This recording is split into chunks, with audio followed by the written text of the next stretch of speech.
MIDDLEKAUFF, baby, hey! What's up, everybody? Well, it is Tuesday early afternoon, and the show is here after much debate. Not among the comments, but among us. I'm Guy. That's John. If you're listening to this, check out our YouTube channel, which is in the description of the podcast. If you are watching us on the podcast, we haven't mentioned this on YouTube. If you're watching it live or after the fact, either way, great to have you. Like, subscribe, all that. But you can check out the podcast down into the description below, and that thing gets delivered to you however you want it, whenever you want it. Share with your friends, share with your enemies.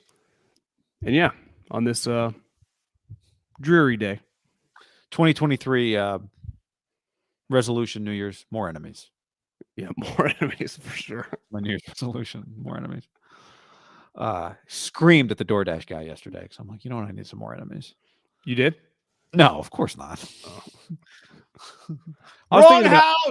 I'm over here. I was actually thinking today. I was checking my Southwest. They you could bill them for all your rent rentals and food and gas. We'll see when that check comes through. Yeah. Well, I sent them about a $500 bill. And I was going to my credit card statement, and I saw, I pay definitely when I used to live alone. And you guys with significant others that cook, have the world fucking by the balls. It's pretty easy to just have someone making your meals all the time. You've been living pretge good, Haberman, for a long time. It's like, is that why it's been hard to stay skinny for you the last few months? No, it's just, it's just an added element that there's going to be food ready. It's you guys, I see what you guys have been up to now. I see that I pay when you live by yourself. You just end up like, fuck it, I don't want to cook. I'll just get something delivered. You pay the $9.99 to get the free delivery because over time it adds up. And I realize I don't even DoorDash that often. Like, why am I giving them whatever $120 a year?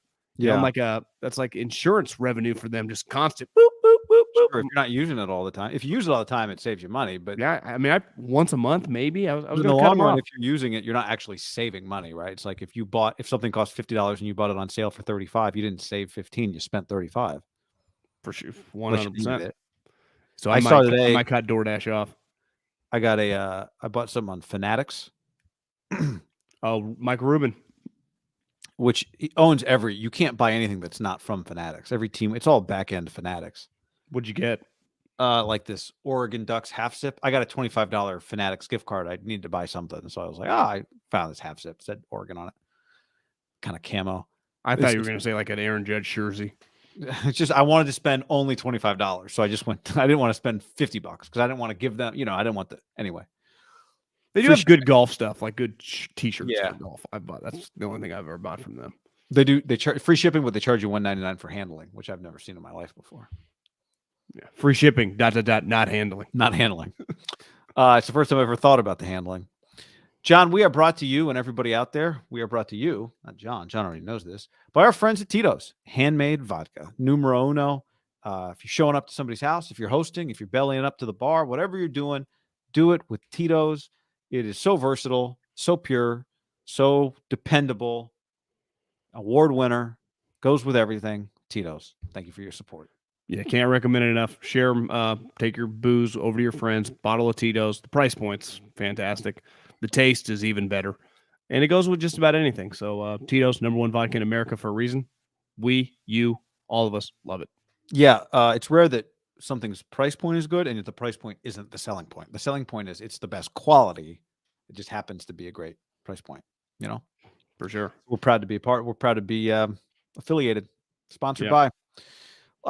Weird way, a lot to talk about, but like, do you talk about it? That was the debate we had before the show today after watching Damar Hamlin at Monday Night Football last night. And really the whole sports world. I haven't stepped into the real world too much today. If you turn on Good Morning America or something like that, I would imagine the story crossed all into non-sports. If you go right now to the front page of your favorite local newspaper, like for John, the Ontario Times. I don't know if that story is at the top of it, but yeah, we debated what to do a show. Should we do a show as normal on Tuesday? Should we do something different than we normally do? Obviously, we're here, so we're doing it. But I've got I went to bed feeling weird last night for sure after watching Damar Hamlin. And I think a lot of people did. Probably woke up today feeling the same way. Yeah, I mean, it went from – I think it's one of the craziest things I've ever seen live in a sporting event for sure, and I think most people agree. Anytime the ambulance comes out and the situation, once they say he was administering CPR, it was universally jarring when you see guys start crying. And the faces, and it wasn't just tears; it was the fear in the guy's eyes. The Josh Allen shot, you remember that one? And to me, when these players, once you play in the league long enough, right, you've seen guys get their legs shattered, guys get basically every injury from training camp to games to practices. I mean, guys, you lose them for the season. I'd say 20% of players have witnessed firsthand a player's career ending, you know? Like a guy, not like a young guy that was never maybe a fringe guy, like a guy that's in the league playing, injury, never sees him again. Yeah. So yeah. you kind of injury rate is 100% in the sport, right? Now, I was thinking about when my first or second year in Philadelphia, Mike Patterson, a defensive tackle from USC, in their heyday with Pete Carroll, was a defensive lineman for the Eagles, and we were at training camp in Lehigh. I had to Google it last night because I kind of forgot. I didn't know if it was a heart issue. It was a brain issue, and he went down like in O-line, D-line drills. I don't think he was in the specific drill, or he might have been in it, but one of those where like he's the right defensive tackle and it's like the left defensive end, so they're all kind of standing there, but only it's like one-on-one drills. He just goes down like Hamlin last night, and it was I remember it being obviously a much smaller. It wasn't a game situation, but he's just lying there, and I think you saw it, with his mom's statement today. We don't talk a lot about these guys, but the training staffs think about, and I was thinking my mom got sick a while back and I was at the hospital, and you just realize these people that are in trainers, medical field, whatever, when everyone is freaking out and worried at the lowest, worst moments of the people you're around, when something happens to someone, they have to be like Josh Allen in the 2-minute drill, like completely calm, completely like everyone's depending on them. And the other thing is no one can do what they can do. So the people that surrounded him last night, and no different when Mike Patterson went down, it's like there's a small amount of people who can even begin to fix or, help the situation out. Like most other people are just complete bystanders, right? And that's why everyone, when they start praying, it's like really all you can do. You're like, fuck, nothing I can do to help, Yeah, it's why you get the fuck out of the way of the ambulance on the highway or on the street, right? I read I think it was for every minute you don't get the defibrillator, your chance of living goes down 10%, something like that, right? So like every second, literally every second matters. Jeez. And they got the one thing that kind of indicated how serious it is, you can see how quickly the trainer goes for his like walkie-talkie or whatever, his little talkie device the second he gets out there, he's on that thing saying whatever he's saying, get the ambulance here, get the AED or whatever, the second. And then you see the replay again, you realize, I don't know about you, when it happened, you think, oh, this is a concussion, which obviously it's not.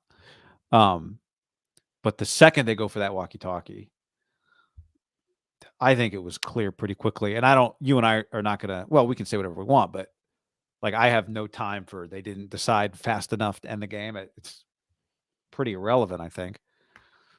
But I did think watching it unfold, because you're right. Like if you watch sports as much as most of us, most of you who listen to this, you've seen a million situations where a game gets stopped for something. A player gets hurt, they get on the ambulance, they take them off. The play-by-play guy then says to the analyst, boy, it must be it's hard to get your mind back into this game. And the analyst says, yeah, it is. And then they do. Every time I've ever watched a football game, the ambulance goes off in the tunnel, and then they get back to football. So when they didn't get back to football right away, it was pretty clear that this was something else entirely. And there's some pretty devastating things that happen on a football field. I mean Ryan Shazier's career ended on Monday Night Football. Ryan Shazier's career ended. His life was in danger, right? It felt like when that happened. Shazier. Yeah, right? You agree with that? Yeah, I mean, I don't Hard to vividly know. remember that. I mean, obviously he got got put on the board. But I think sometimes it's hard with the board, as you see guys get put on the board sometimes for caution, and then they give up the thumb. I'm not saying we're numb to the board, and this situation was completely different because Joe brought up CPR. Yeah. So you're like, what? And then you saw the faces, and you just go, it's. And again, this, as of recording this right now, he's by no means out of the woods. The last thing I read, so this is a fluid situation that is just, again, universally like heart wrenching, and part of it's Monday Night Football, so everyone's watching. 20 million people. It's an enormous game, and I would imagine how fast, if you weren't watching, word spread. Which is hard, right? It's hard to get everybody's attention in 2023. I think it's impossible. I don't really think it happens, And that's what I thought about today. Of when we were kids. I mean, I vividly remember with my parents like Desert Swarm, or presidential, the State of the Unions, like in the 90s. Like, I mean, 100 million people. Like, you couldn't pay someone to watch the State of the Union now. Like, it's just, what do we all universally like moves us, which is kind of sad. Olympics doesn't anymore. No, you see, historically low ratings. We're just so numb to so many things, and that's the first time I felt like sick to my stomach watching something live in a long, long time, which is sad because it's not like you don't see other bad things on the news and stuff. Yeah, I think part of it, I don't know for you, for me, part of it was like, did I just watch somebody, in the moment, you think, did I just, and as you said, we don't, as of recording this, the details are not, who knows what happens. But I hesitate to even say it, but you're sitting there thinking, if I'm just being honest, like, did I just watch somebody die? Right? Or suffer an injury that will cause them to die? We just see that? Right? Yeah. That's honestly, that's part of what, and it's had to be what maybe rattled them. It's part of what really rattled me watching it. I think we end up talking so much about in what we do, Christian McCaffrey's performance or Kyle Shanahan or Andy Reid or Mahomes, the play calling and the execution. The last night shows you like all these coaches. And listen, when I was with the Eagles, Rick Burkholder, who's still Andy's lead trainer, I think those guys are, they're not famous by any means, but their role on a team, right, to keep these guys healthy. And players all know it. But you see them shine. And even now, like, it's not like we're speaking about their specific names. We don't know them, but that group of people that run over. And you often see it, right, when a guy gets injured on the other sideline. That guy's always right there, right? That trainer runs the right other over. trainer side. The other trainer. And he just talks to him. And think about that. When the guy is freaking out in pain or not even something nearly as extreme, they're always so calm. And last night, I can't even imagine just the amount of urgency, but while staying calm when it realizes this is a pretty these situations in the most violent game we have. I guess hockey would be right there too, but it doesn't feel like the hockey injuries are as consistent as the NFL with guys getting carted off and stuff in terms of broken legs and stuff. Maybe they just skate off.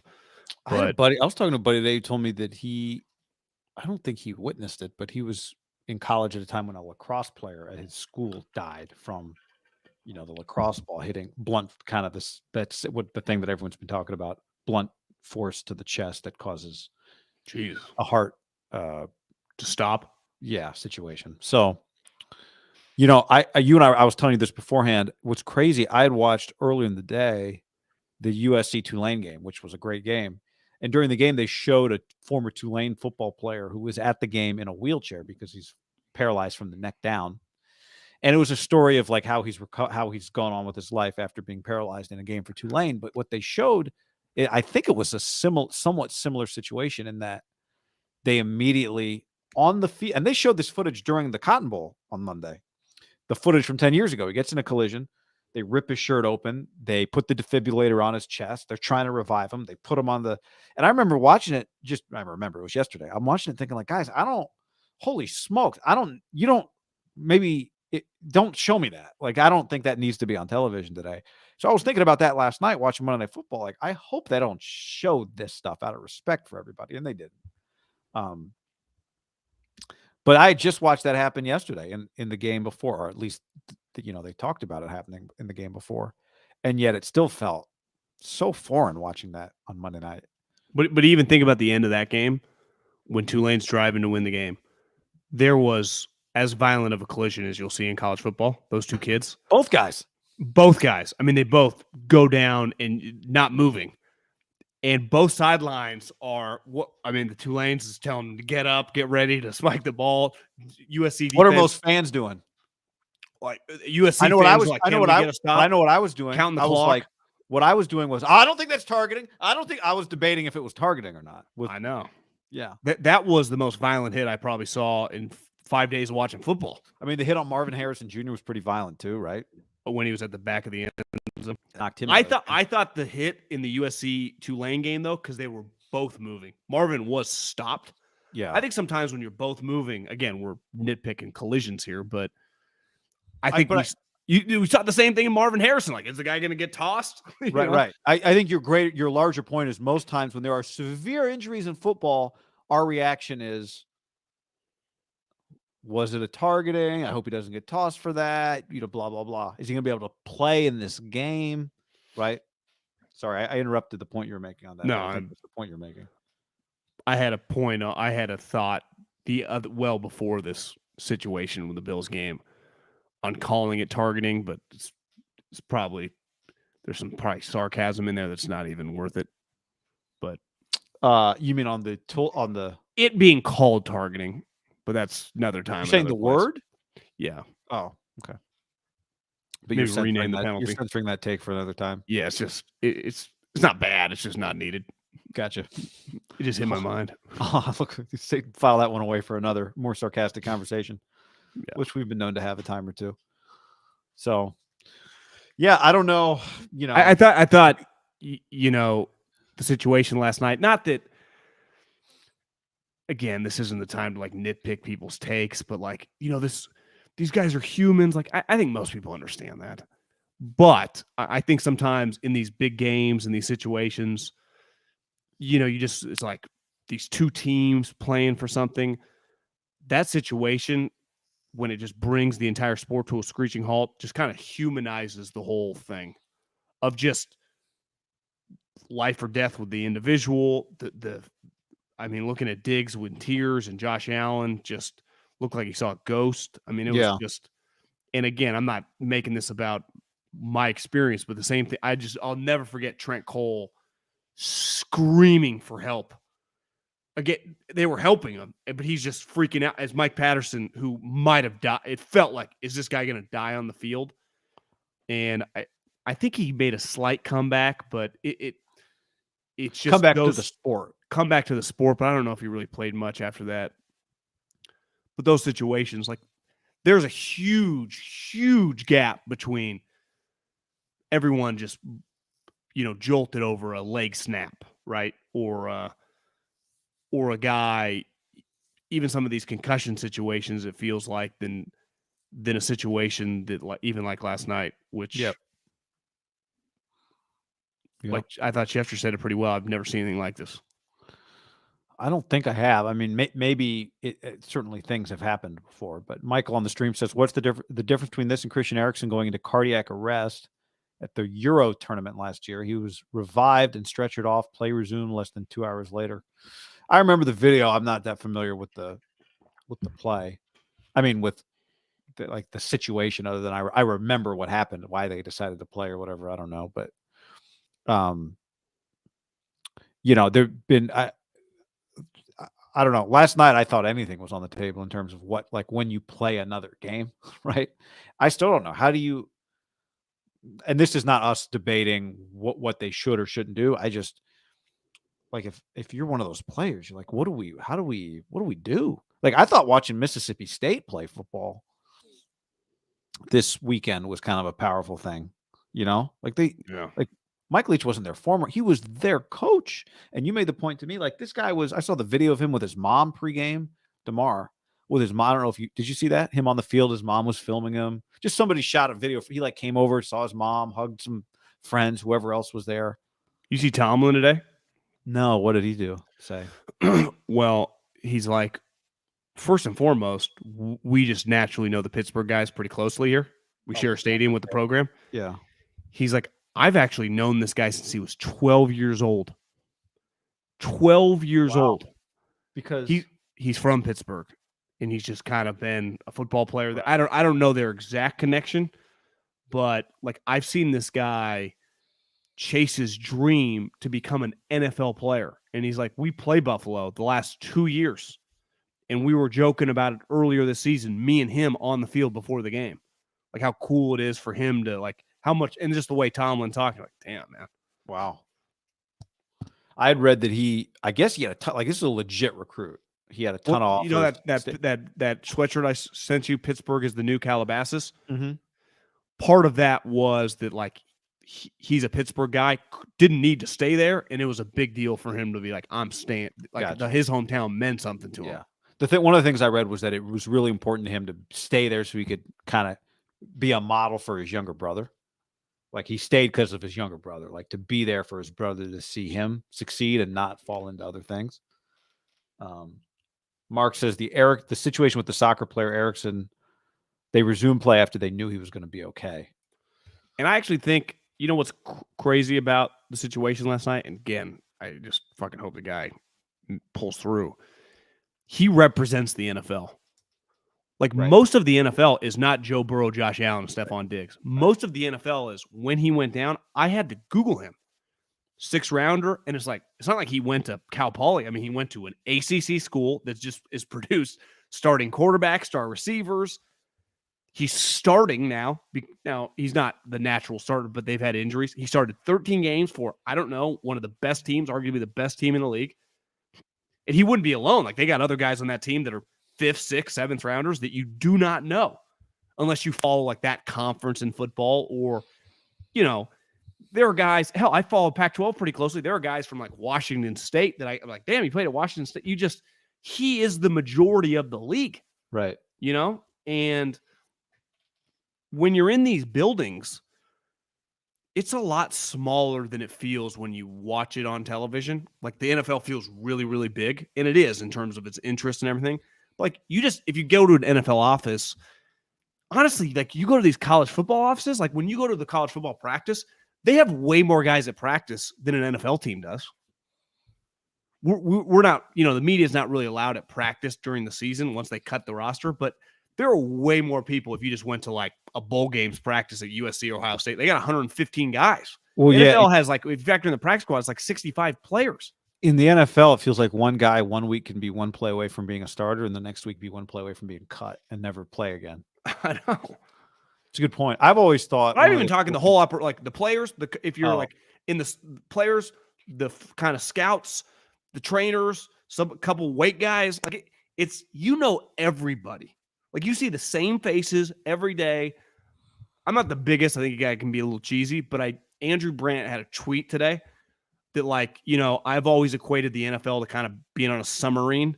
You get on in late July and you don't get off till whenever you're knocked out of either your season ends or the playoffs. And you're just kind of in that thing with the group. And you just see the same fucking people every day over. You eat together, you sleep together. It's a tight knit. Like that Bills plane, those guys spend every waking hour together. The players get a little time off here and there on like a Tuesday, but for the most part, it's just like, I didn't even realize. You see, Kyle doesn't even give out Victory Mondays. He feels he's like, that's their best teaching day, I believe, is a couple hours going over the tape. It actually made sense, but a lot of teams, like, you spend a lot of time with that little unit, right? You see those, like, whenever you watch Hard Knocks, you see the guys in the training room. I think how often just the trainers, the weight room staff, the position coaches, and the players just, you know a lot about each other, you know?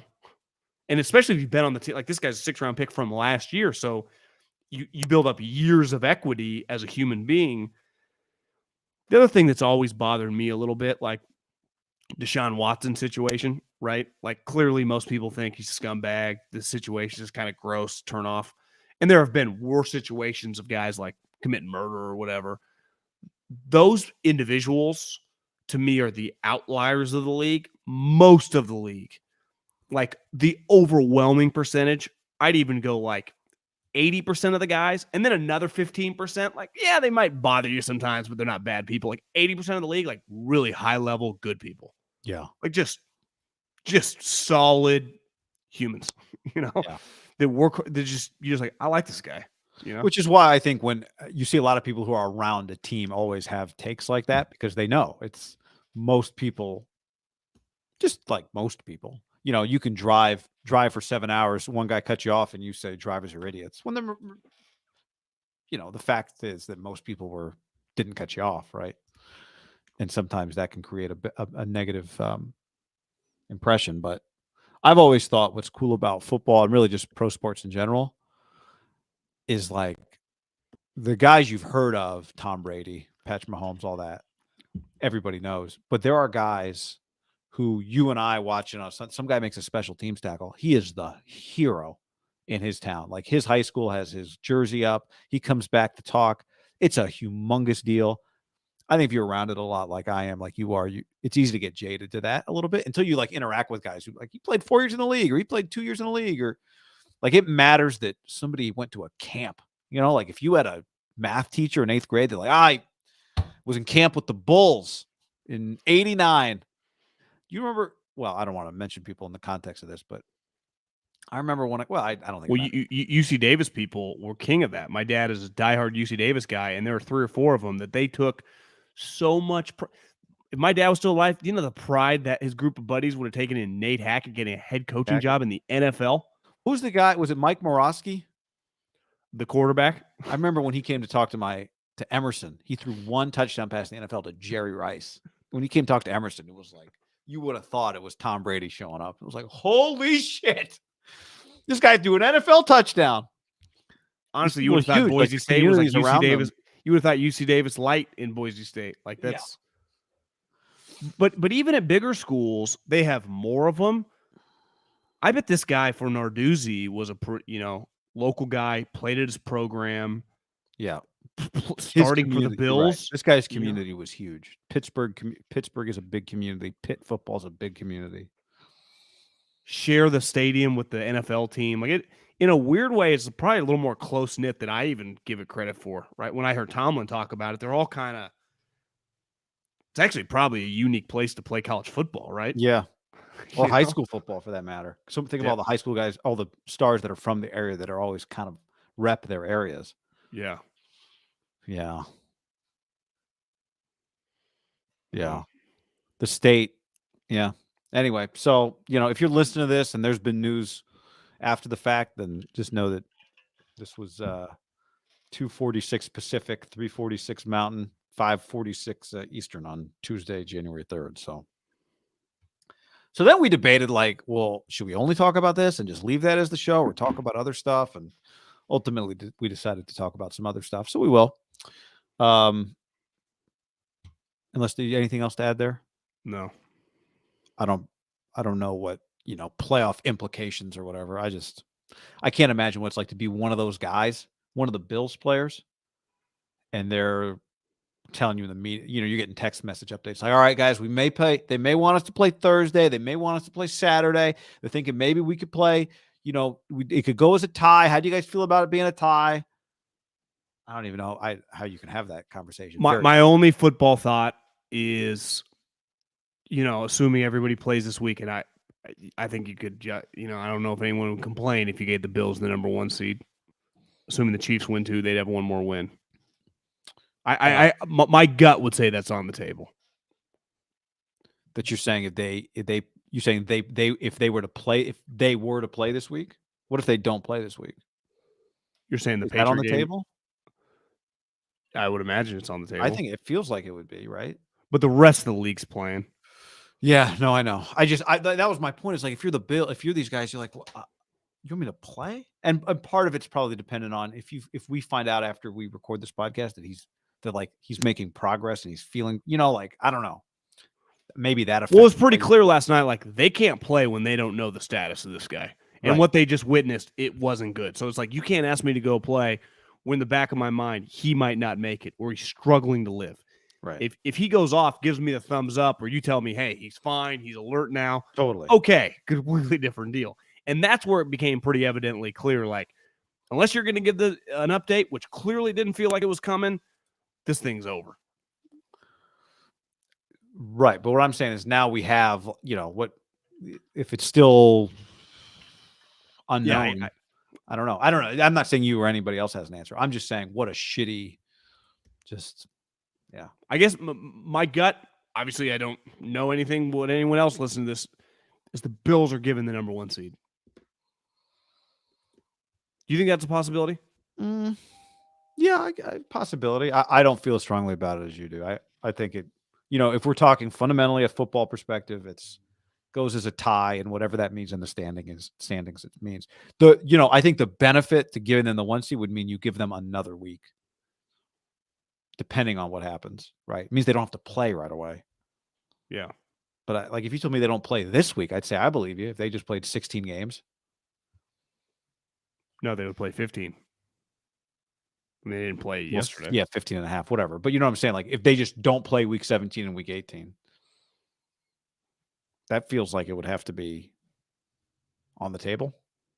My guess is the first option that everyone would go to is let's call it a tie and just see whatever happens. But the Bills might say, we're not playing. We're not playing this week. I don't know. I really don't. How would you? Raj? Yeah. All right. What else? We should talk. Actually, since we're talking playoff seeding, let's talk playoff seedings.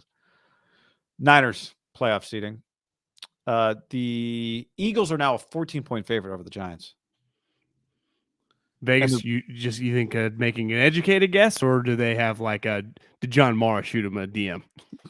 Well, it might not have been John, but I think you say there was a Giants. You saw a Giants reporter that said basically the Giants are gonna they're gonna rest people this week against Philly. I think I saw it was Roto World. The athletic reporter that covers the Giants expects them to rest everybody.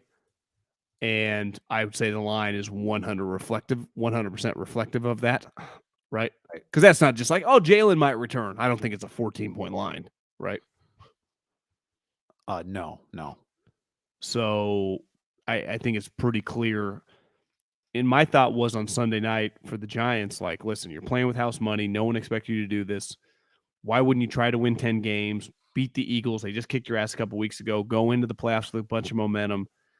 And I talked to a buddy in the league who's on a playoff team, and I was like, I hear what you're saying, but no one thinks like that in the league because one guy breaks his collarbone, one guy breaks an ankle, one guy pulls a hamstring and has to miss a game.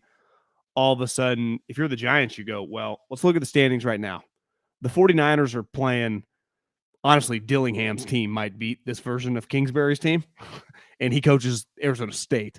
And this team's a joke. So the Niners, I think it's fair to say, are going to win if they just try a little. They're playing David Plow. So you go, well. Plow or Plow? It's a great question. Don't know. Okay. Keep on. But you're playing the Minnesota Vikings, who you almost beat a couple weeks ago. So it's like, you could win that game. And then your second game, who knows what happens? Like I said, injuries, weird things happen. We saw the 49ers as almost a touchdown underdog last year against what looked like Aaron Rodgers is going to win Super Bowl again, man. There's going to be a second Super Bowl. And what fucking happened? It actually crossed my mind a little yesterday. Like, how crazy is it that fucking punt blocked?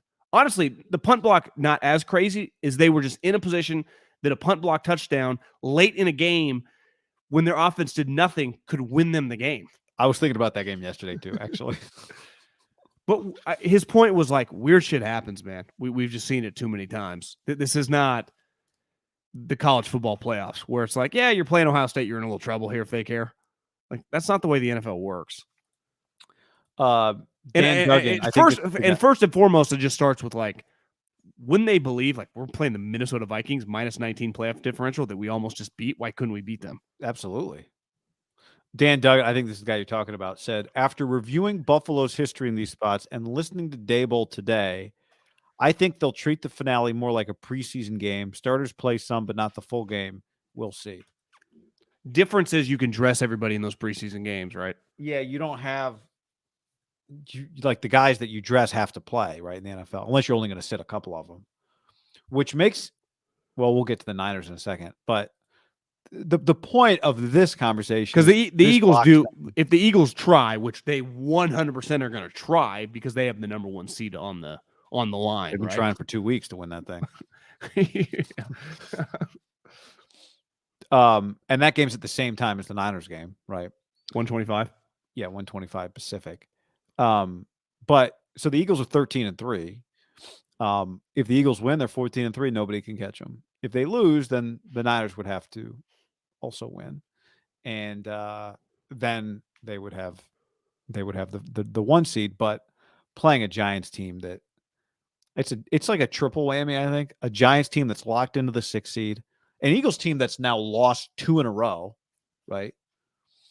And a return of Jalen Hurts, where I got to think, like, if you're going to come back, like, you're going to come back and try and play well before the playoffs start. So there's just a lot that points to the Giants not.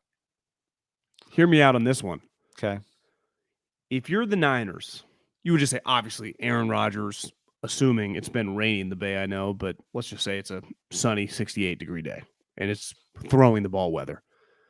Couldn't you argue that Giants' uncommon opponent, new coach, just they play in a way that actually pre-Purdy was very similar to you, just kind of the uglier version. You have a lot of history with the Green Bay Packers. The schemes, the coach, the quarterback, your defensive guys playing Aaron Rodgers. It's a pretty common opponent.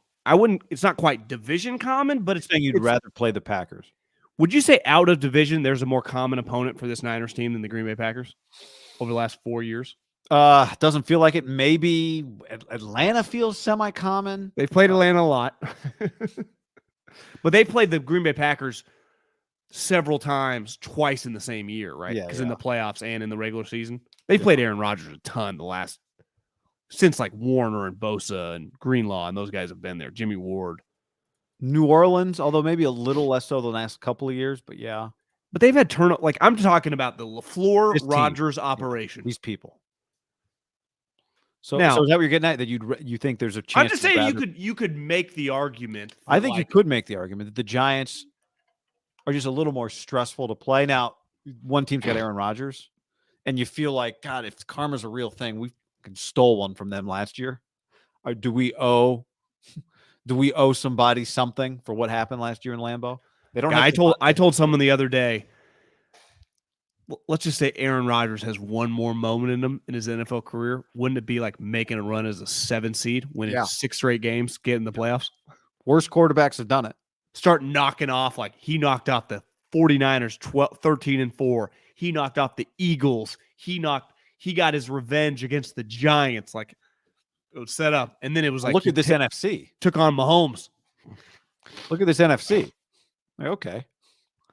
Right? Yeah. Niners do own them. I mean, they never lose to them when it matters. No, Ever. I know. But I do think there's something to be said for when I watch the Giants, and I've watched them a fair amount. I know you have too. I think a lot of people have. They've been on TV a lot. They're you kind of joke about them. They're kind of a joke, but they're not. They are definitely not a joke. Let me be clear. But I just mean, you're like, oh, this team with Daniel Jones, they can't possibly be. But then I watch them, and I think they have good players. They have good players. And to me, all it takes, we've talked about this, all it takes is like 2 first-half interceptions, and your whole thing can go sideways. It's like the Niners are out here just blowing it. I mean, the Niners blow some teams out, but they don't blow teams out that hang with them, which is what's so unique about that Raider game. Even a behind-the-back tipped-out fumble, right? Like it's happened to the Niners, to Kittle and Ayuk before, right? Oh, this is a 17-yard game. Oh, my, where'd the ball? Yeah. Right? That happens. The inopportune time. A field goal hits the upright instead of being up 10-0. Look at Robbie the other day. You know what's crazy? You have to play the game. Like, earlier this game doesn't get played on paper. What's crazy earlier in the game, when they went up 27-24, similar field goal, at least, again, I don't have the yardages in front of me, a little farther away. He approached it like a draw. He kind of took it off the right and just drew it in. Where was the ball placed? Same probably hash. Yeah, but what are the hashes in the NFL? They're relatively close, right? It's not college. Hash or college hash. But my point is, he approached it from that angle. This one, they did the middle. He tried to play like a cut. Or maybe he'd say, I just hit it wrong. I just tried to play it straight. it felt like he kind of pushed on it. Like he just, you do this on your stand shots, you decelerate, On instead my of stand shots? Oh, I do yeah, all kinds of things wrong on my stand shot. I don't even know what I do wrong. But most people do. They don't swing hard enough on the Right. sand shot and just go at the ground. Yeah. It felt like it was so short. I'm just going to kind of ease it. And then all of a sudden it's like, oh my God, I hit it. I'm no kicking guru, but it wasn't as typical. He doesn't take that angle. Yeah.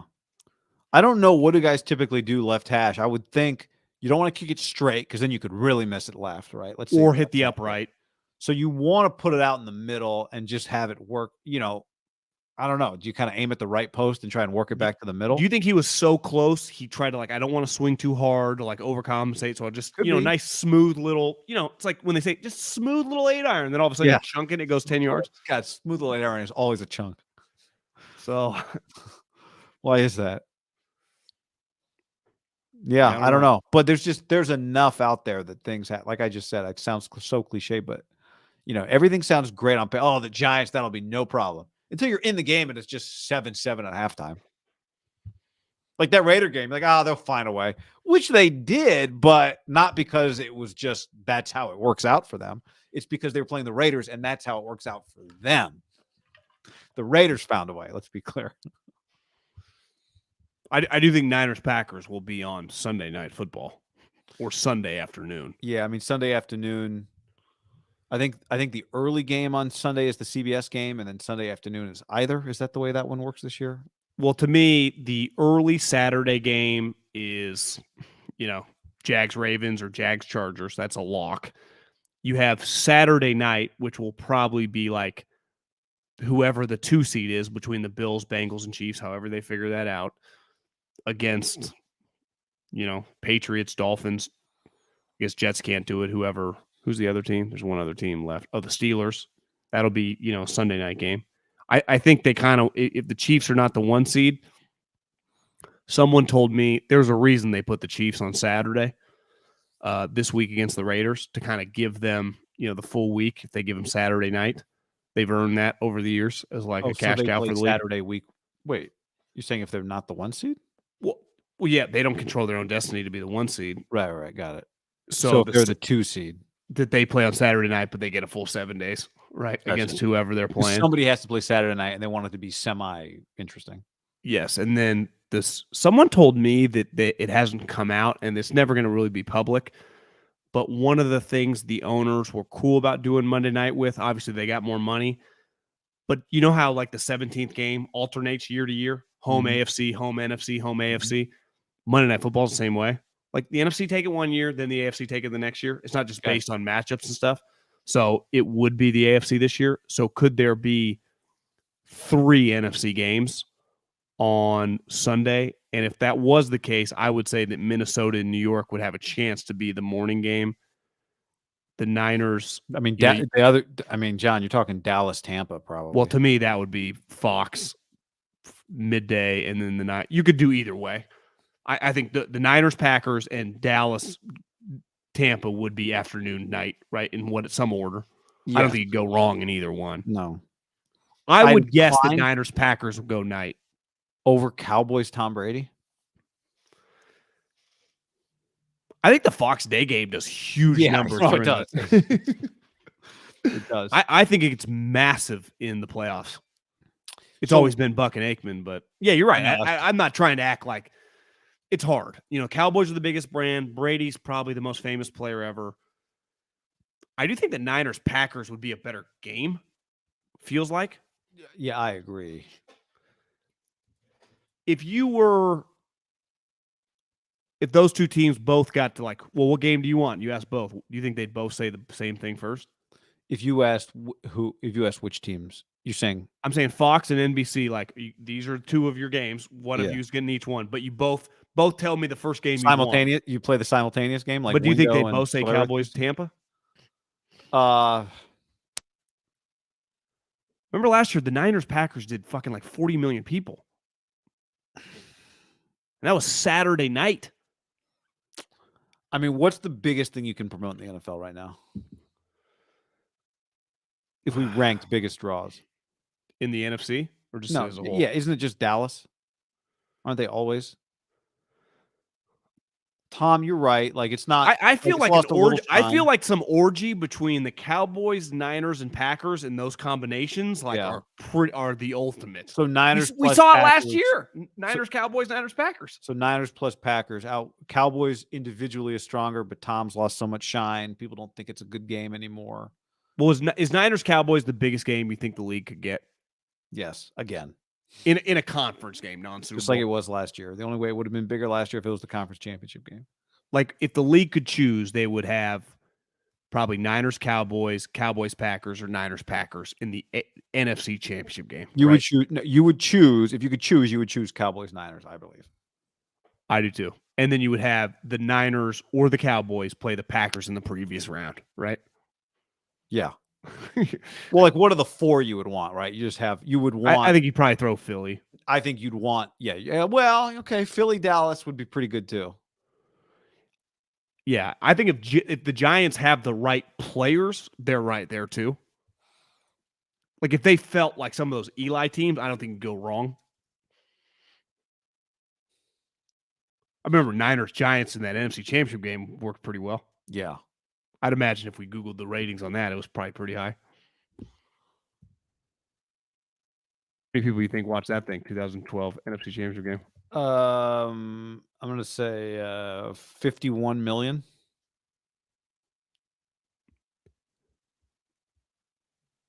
Let's see.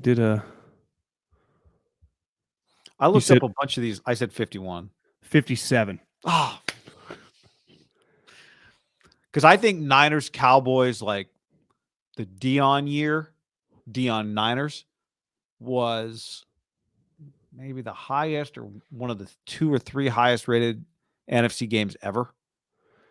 The biggest NFC Championship game came the following year, which was actually in 2 years. Remember, it was Niners Seattle. That game, Harbaugh versus Pete. That was a couple years later.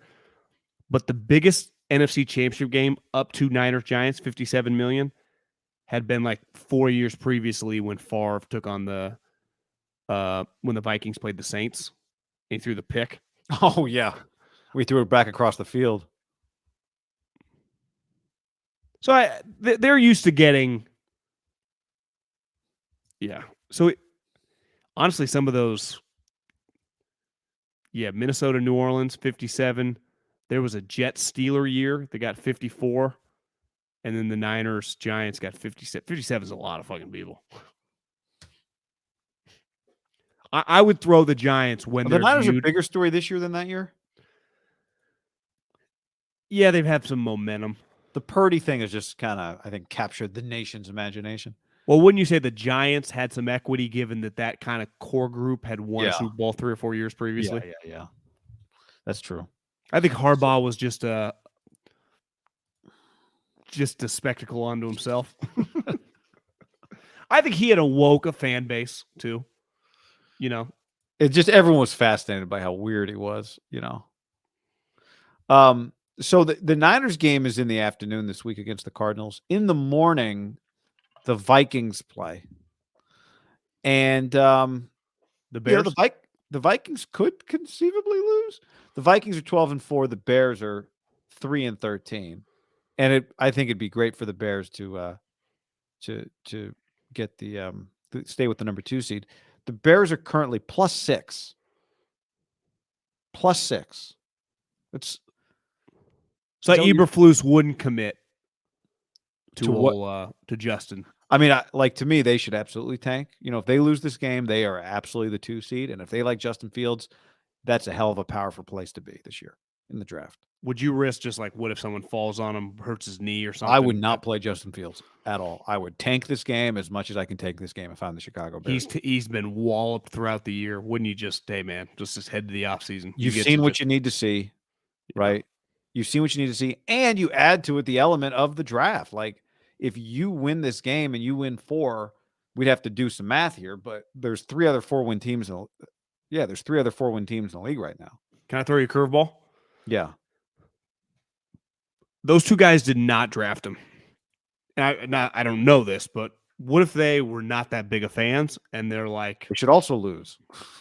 What if we flipped him? Now, in a city like that, who clearly likes this guy, They haven't had a quarterback really ever. Can you they couldn't afford to do that, right? Like you just got to roll with this guy. Yeah, I don't think you could. I mean, the Cardinals. Even in that scenario, you want to be the number 2 pick, so you get to decide. Well, let's dive into C.J. Stroud and see what we think. And if we like him more, we'll take him. And you know what? Could we get a first for Justin Fields? Yes, So, okay, let's just see what we think. It'd be pretty risky. I'm not agreeing with it. I'm just saying we've seen enough incidents over the years. I mean, Josh McDaniels thinks Jarrett Stidham's like Tom Brady with legs. Yeah, you never know what coaches and GMs think, right? So I think they have a lot of motivation to lose. So if Minnesota, now that said, if Minnesota were to lose, the Niners don't need to win. If Minnesota wins, then the Niners need to win to stay the 2 seed. And that changes the dynamic a little. The only reason they need to win is somehow, the Giants, whoever the hell they're playing, are just keeping it weird, right? Because you would want the 1 seed. Yes. Yeah. That's true. If Minnesota loses, but then the Giants. So what does that mean? They play at the same time as you. So you can't go into the game with like Brock Purdy not active. You can't go into the game with McCaffrey, just a little ankle, inactive, right? Like, because if you knew Minnesota lost and there was no chance, if you knew Minnesota lost and you were the 2 seed, and let's say Philly and the Giants play in the morning and Philly won, so you are locked into the 2. Would you deactivate Christian McCaffrey for the game? Yes. Deactivate Trent Williams, Nick Bosa? Yes. Right. But you can't do that if I would call so many fucking guys up from the practice squad and make your head spin. But you can't do that if the game going on at the same time as you. Philly, if somehow I'd sit Josh Johnson and I'd play the 3rd string kid. I'm not kidding. Okay, so I'd play Josh because I'd want Josh to get reps in case I need him. But you can't really do that, right? Because the Philly game's going on at the same time as you, and you'll want to win if they're losing. So it just makes for a weird dynamic for the Niners. I do think the Niners got pretty lucky given their opponent, who did 1-2-3 Cancun about 4 weeks ago, who now is playing with a guy that I would say 98% of – you could go 99, couldn't point out of a lineup if his helmet was off. McSorley? No, Blau. Oh, Blau. Sorry. McSorley's hurt. Forgot. Colts injured. Kyler, long gone. So it's this team's they're a mass unit. You see their record? I mean, they're drafting probably in the top 5. Yeah, they're thank God for them. They have their pick. It feels like they'd be in a situation. Do you have the schedule or the draft like order? the records up in front of you? Yeah. Where are they? Where do they fall? They're drafting 4th right now because Indy has the Saints have probably fallen out. They've won some games. Well, you mean Philly? Yeah. Philadelphia has the 10th pick now, thanks to the 7 and 9 Saints. Right now, your number 1 pick is Houston. Chicago at 3 and 13. I don't know. Could Chicago end up with the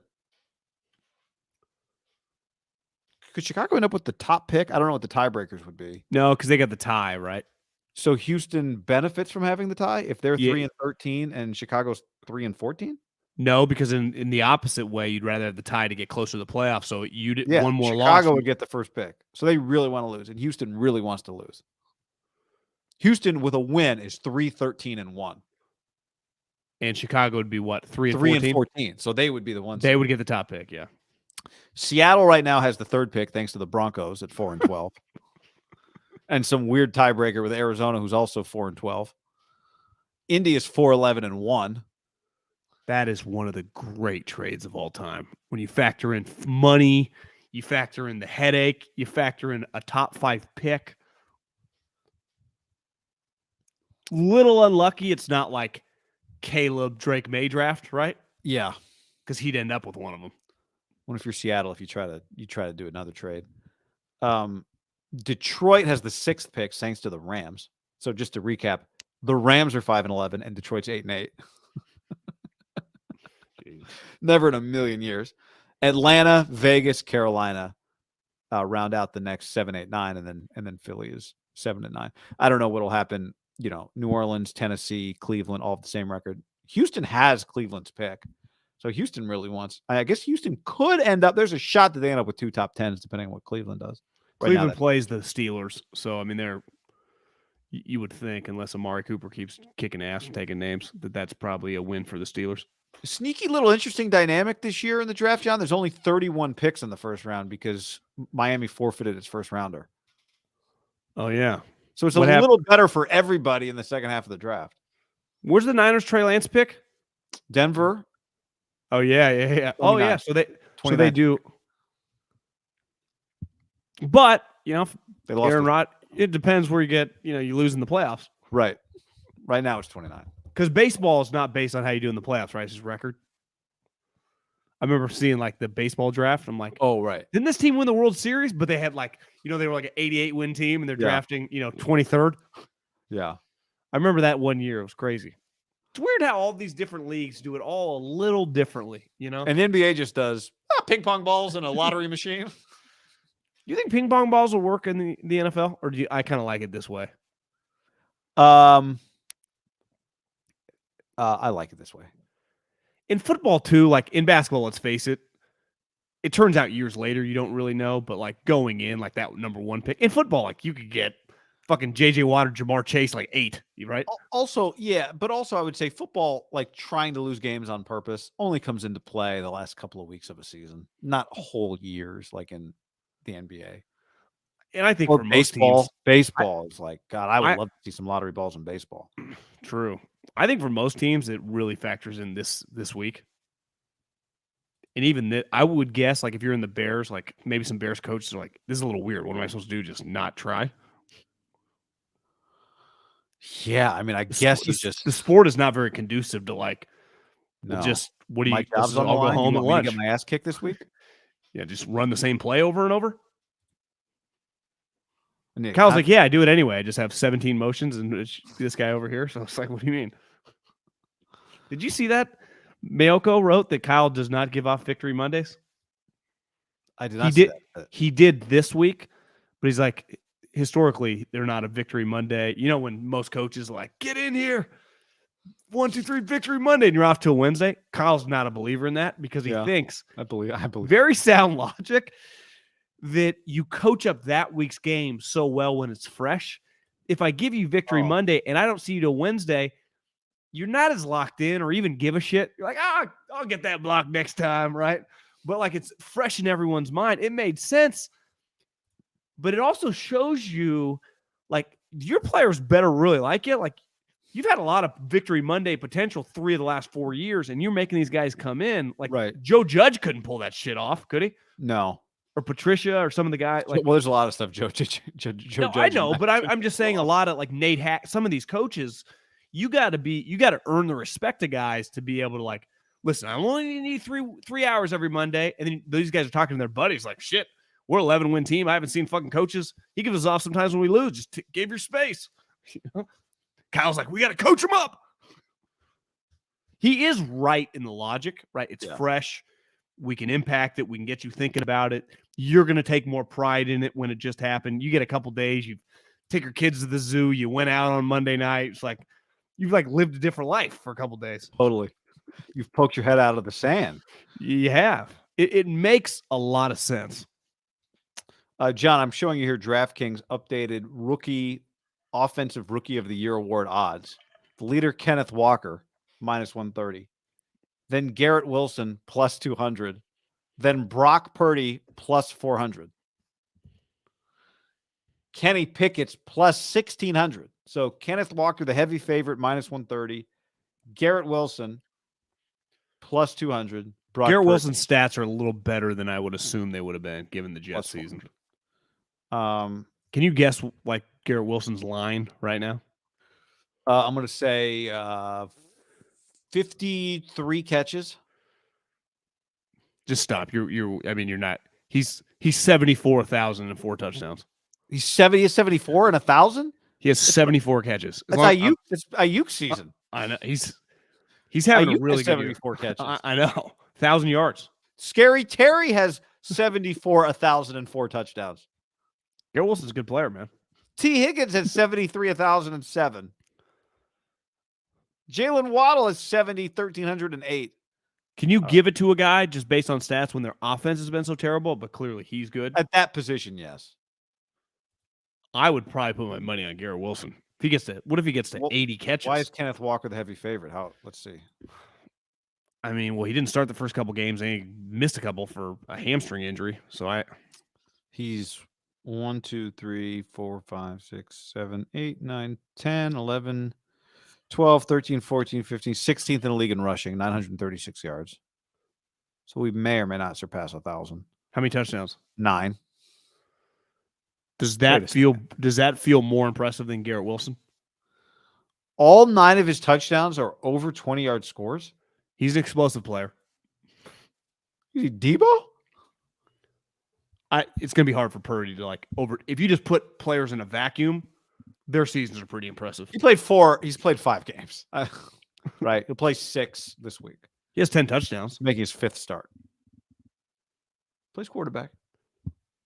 I don't want it for him, John. I don't even want him to win. It's too bad juju comes from winning an award when you played a third of a season. Did you see what I reposted on Instagram of the check down, posted it, of Purdy's senior day? You sent it to me, of Matt Campbell in tears. Crying. I actually screenshotted it, and I was trying to come up with, where did I?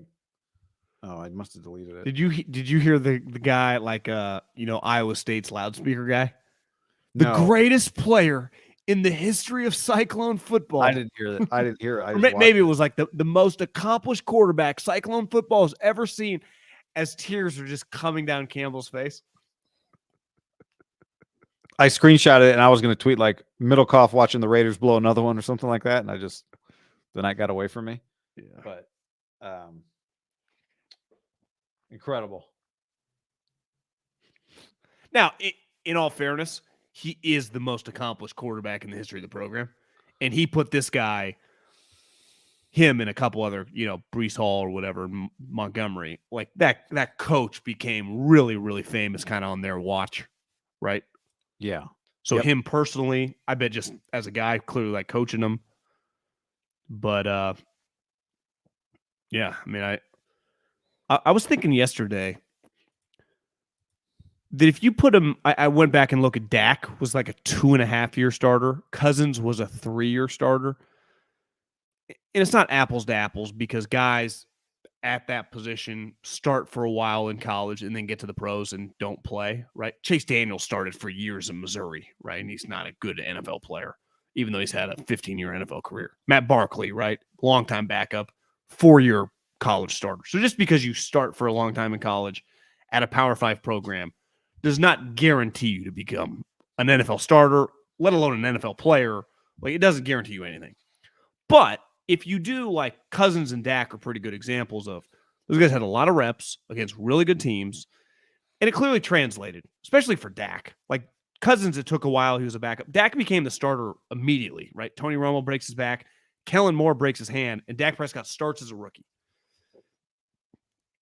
And you just start thinking, certain guys are, if they're given the opportunity, both Dak and Cousins, had to have unique circumstances to get their opportunity. But once they had it, they were kind of prepared to make the most of it.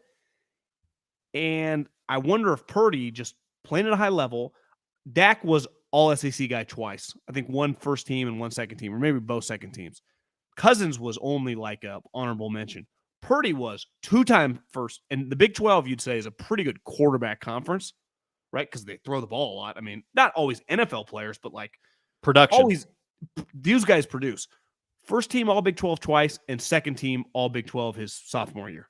So, not only did he played at a super high level. You go, really, the only knock on him, I guess he's got size and not a great arm, but Dak doesn't have a good arm either. But Dak he's much bigger. He's more of a physical player, yeah. Well, I mean, it's kind of what you're saying is part of this. We were going to talk about it. I think you already started the conversation, scouting Brock Purdy as we go along. Sometimes you get scouting reports from other people. You were a scout for the Philadelphia Eagles. Rewatch the Raider game.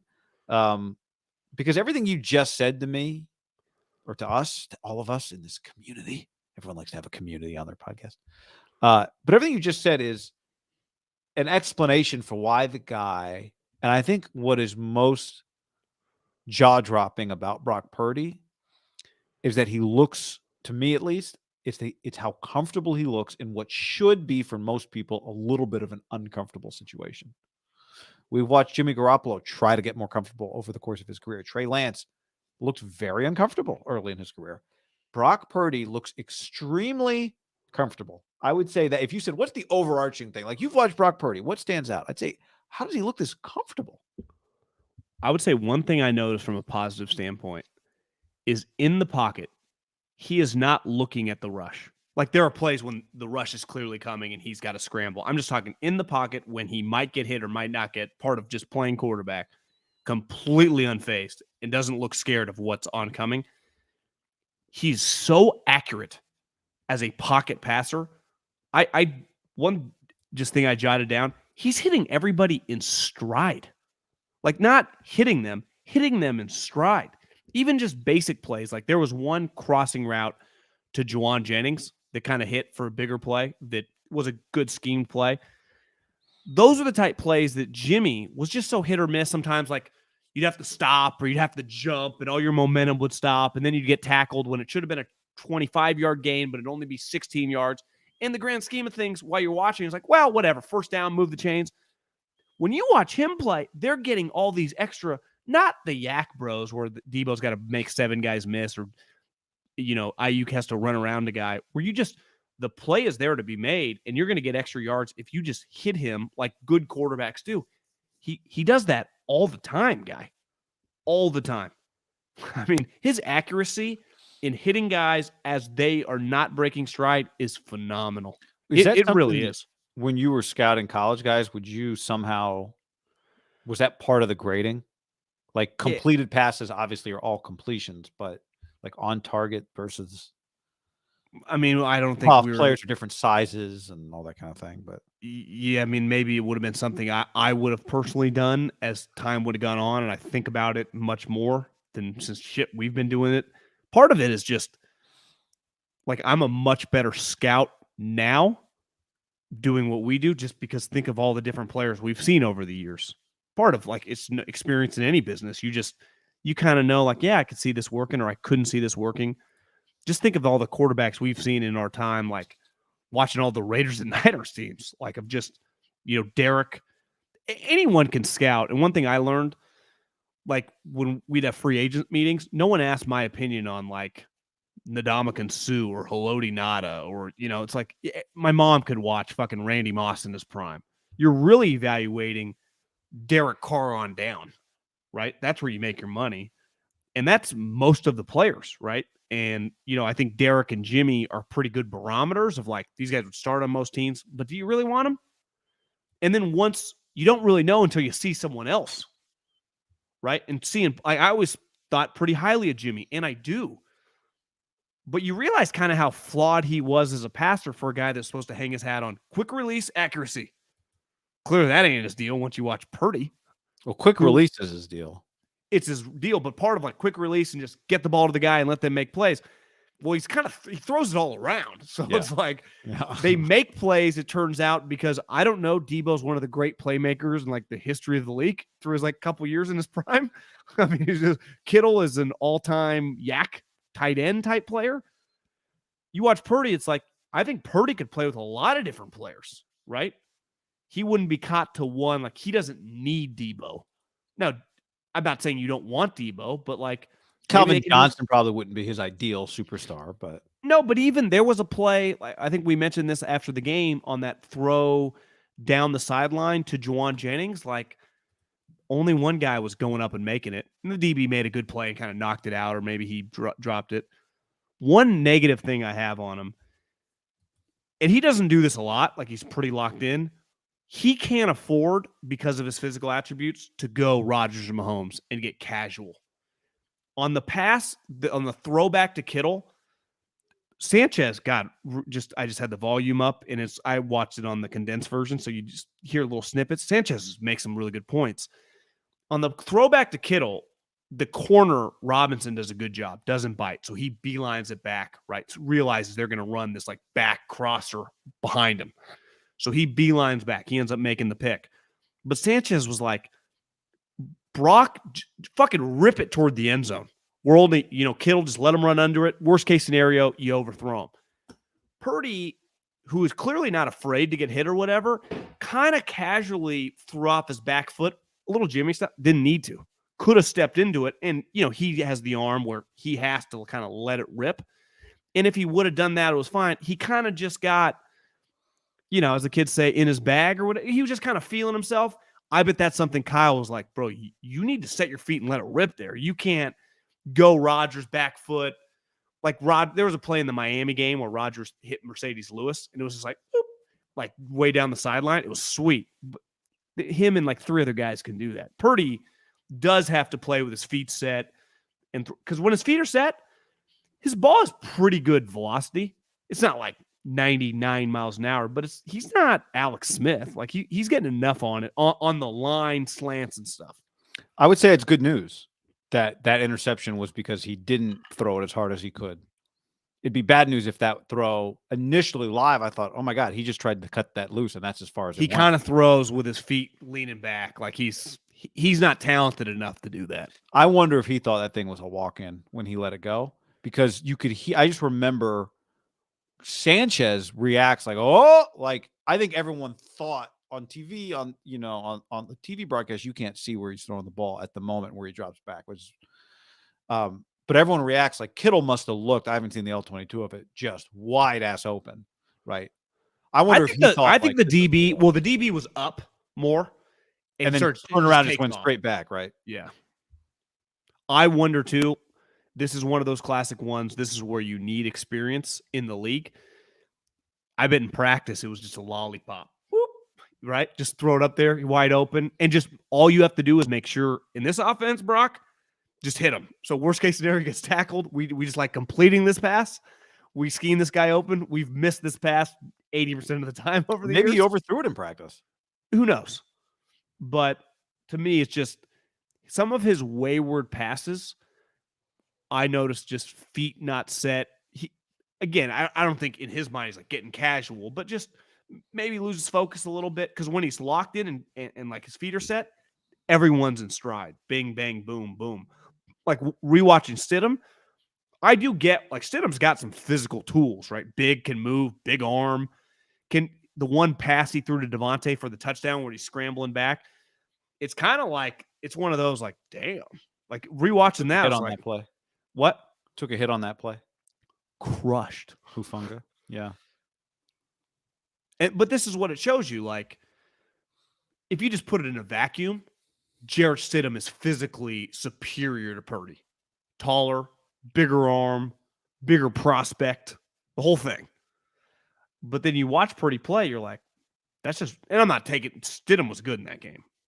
But now I've seen the 4 games of work with Purdy, it's like, we were talking about this, I think, on Thursday, like, everything is just translatable. It's not like he's RG3 and like doing 7 360s a game and throwing like 80-yard bombs. It's like, is this kind of hit or miss? Even when you look back at Kaepernick's career as not the running, but the passing, a lot of it was just really, really explosive plays. It was like, well, could you just hit the basic stuff? He hits the basic stuff with ease. That's, and I bet Campbell would say he's been doing that since we recruited him out of high school. Like, he has to hang his hat on that. And that's part of the frustration sometimes with Garoppolo, is the stuff that's basic. For a vet, again, I don't want to go down the Garoppolo road again because he made a lot of the solid plays, but there would just be times where the simple play didn't get made and it would just throw everything off.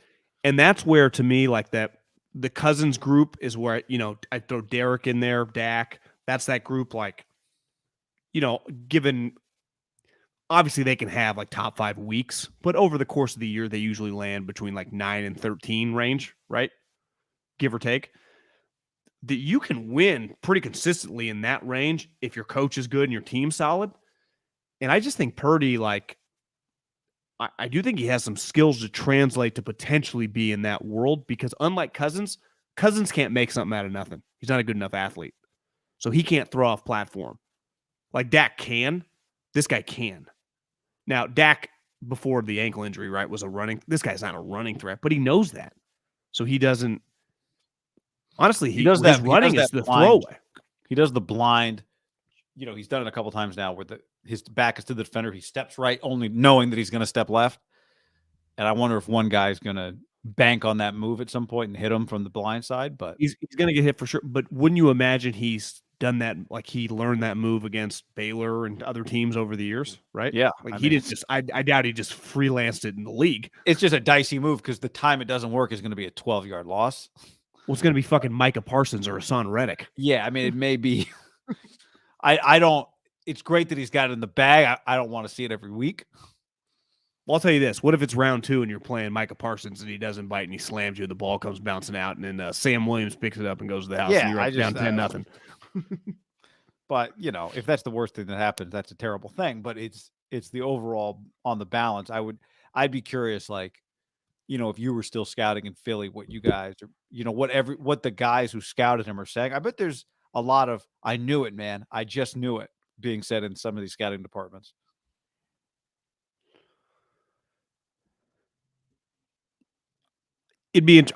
I think inherently a lot of people are against little people in pro sports. Basketball and football for sure. So you think there's a lot of like, just wait and see. I would just say you bet against a guy that feels like he's 6 foot, 190 pounds. Yeah. The way he looks. I think it's less about he'll see because he does a lot of good stuff, right? At Iowa State. It's more like this guy's too small. Look at what's happening to Kylers and Bakers. Like they're crumbling like cookies in the league. This guy's gonna make it. It's honestly an easy one to argue from that side, and I don't blame anyone.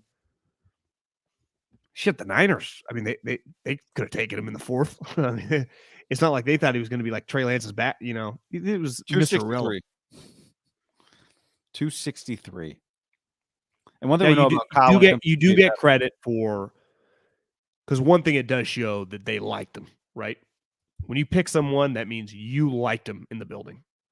Whether it's a position coach pound the table, an Adam Peters, like he had supporters.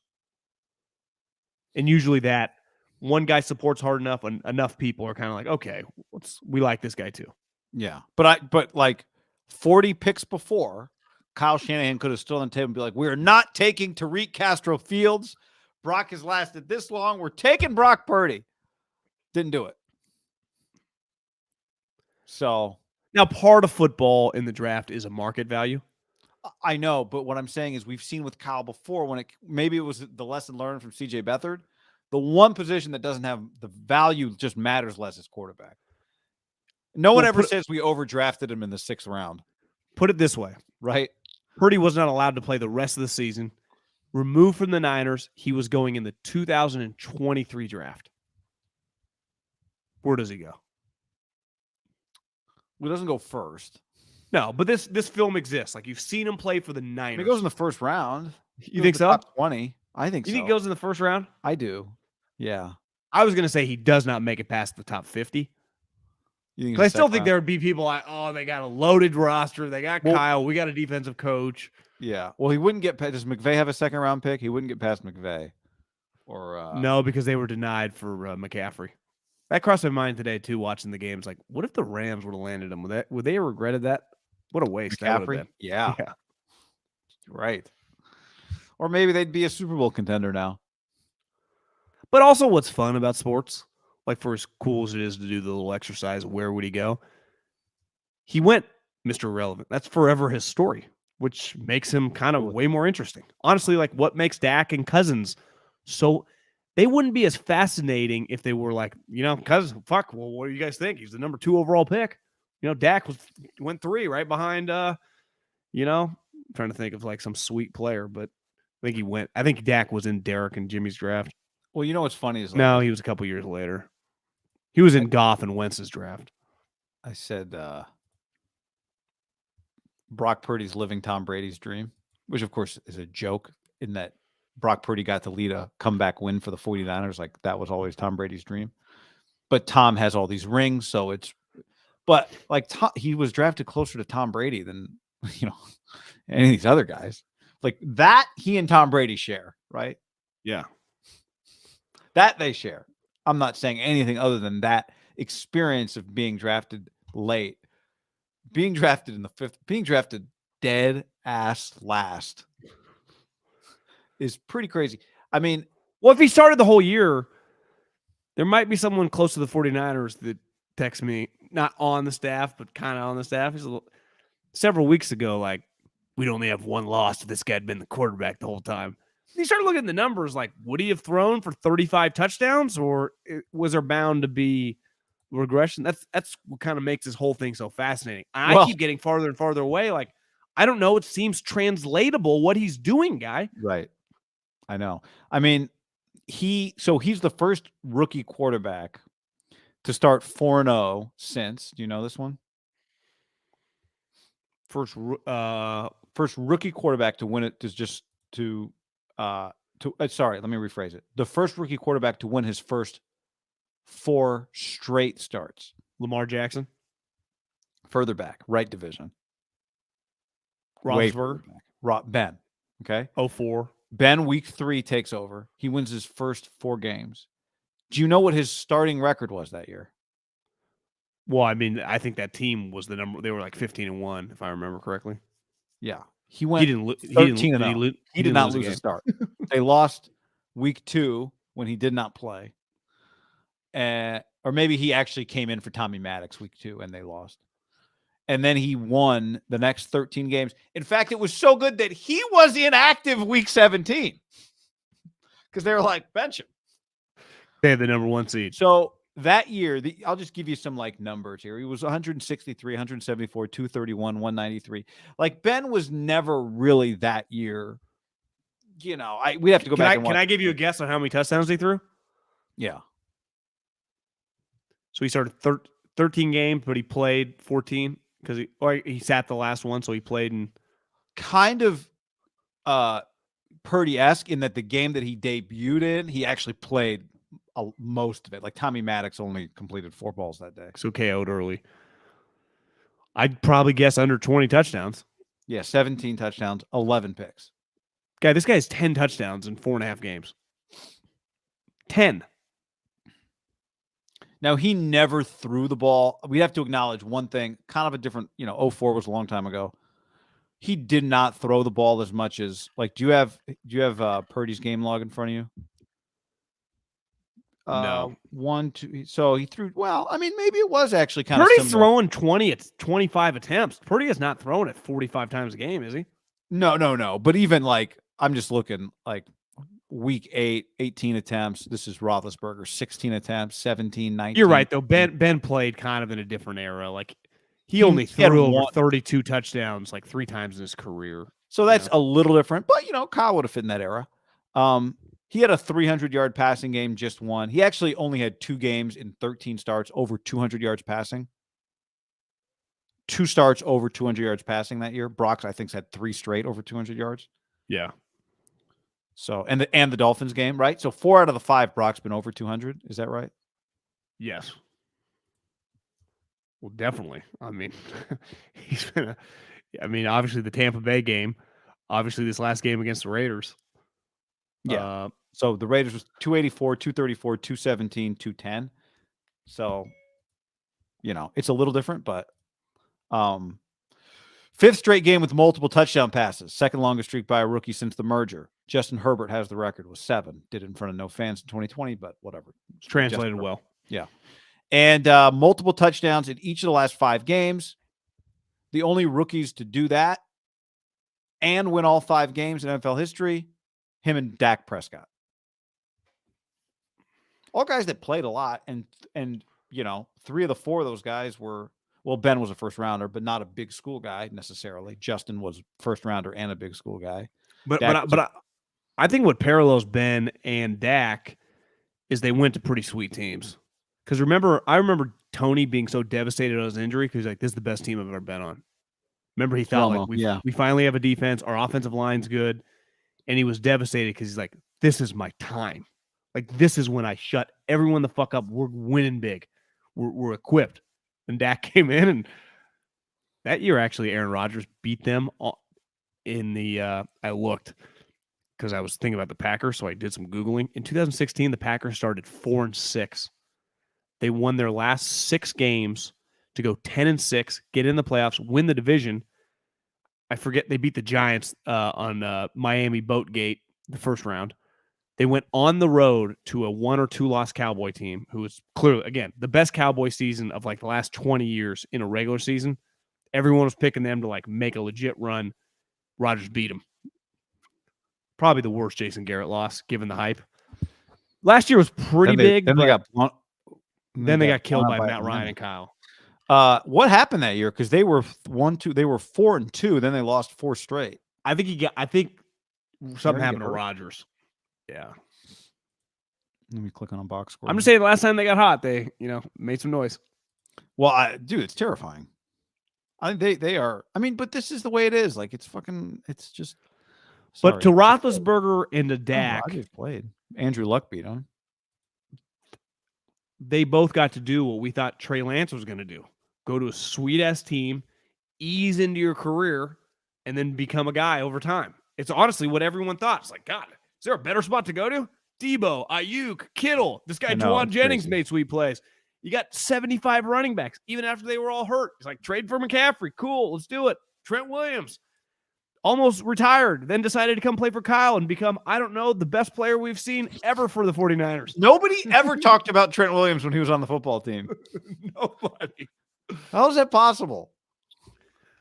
Nick Bosa, I don't know, he's just become like Khalil Mack, the white version, but even better. It's like, what the fuck? I mean, this team they just signed this corner from the Chiefs, who turns out to be the sweetest corner the Niners have had in a decade. It's like everything. Hufanga can't cover anybody, but they don't even need him to because he just lights up everybody. It's like everything works. Greenlaw, they extend him. It's like, is this worth it? Should they have extended the other guy? Hell yeah, he becomes Fred Warner Jr. This team is just ideal. Like Roethlisberger, I bet a lot of people were jealous in that time of like Ben's. Like, look what team he gets to play for. 100%. Now, part of why Ben's an all-time great player, right? He's also 6'6", 250 pounds. Like, I think what really helps you be an all-time great is when you win a championship really early in your career. Which what happened to Russell? Tom did. Russell did, yeah. Before you had to carry, like all three of them won championships when they didn't have to carry. Now he did make, the throw he made to Santonio Holmes in the corner of the end zone is one of the greatest throws in the history of the sport. Later in his life, though. I'm just saying, like, I don't want to make it sound like he was just along for the ride. He was early on because remember their defense was like the 85 Bears. Yeah, I just mean, Rodgers played all 4 of those games. They lost in 2016. So I don't know what the deal was, but no, they lost by like 1 to Atlanta. They lost by 5 to the Colts on the road in Luck. They lost. Oops. I miss Andrew Luck. They lost by 22 to the 5-5 Titans. Mariota threw for 4 touchdowns. And they got 42-24 to the football team. Cousins threw for 375, 3 touchdowns. Is that when Bruce Allen probably didn't even know his own name? What we called him Kurt? That's right. Sometimes I have to think about it. It's Kirk Cousins, correct? Yeah. Kirk Cousins. Kirk Cousins. Mark on the stream says, I think Daniel Brunskill is going to be an upgrade on the left side. He can pull a lot faster. I don't see Aaron Banks making that block for McCaffrey. What do y'all think? I don't know. What was your nugget on Brunskill? Just that he tucked his legs. It's not really a nugget. Oh, that he played 4 sports in high school. He played, what did I tell you it was? One was volleyball, I think. Wrestling, volleyball, football, and it wasn't, maybe it was basketball. It was not baseball. Lacrosse?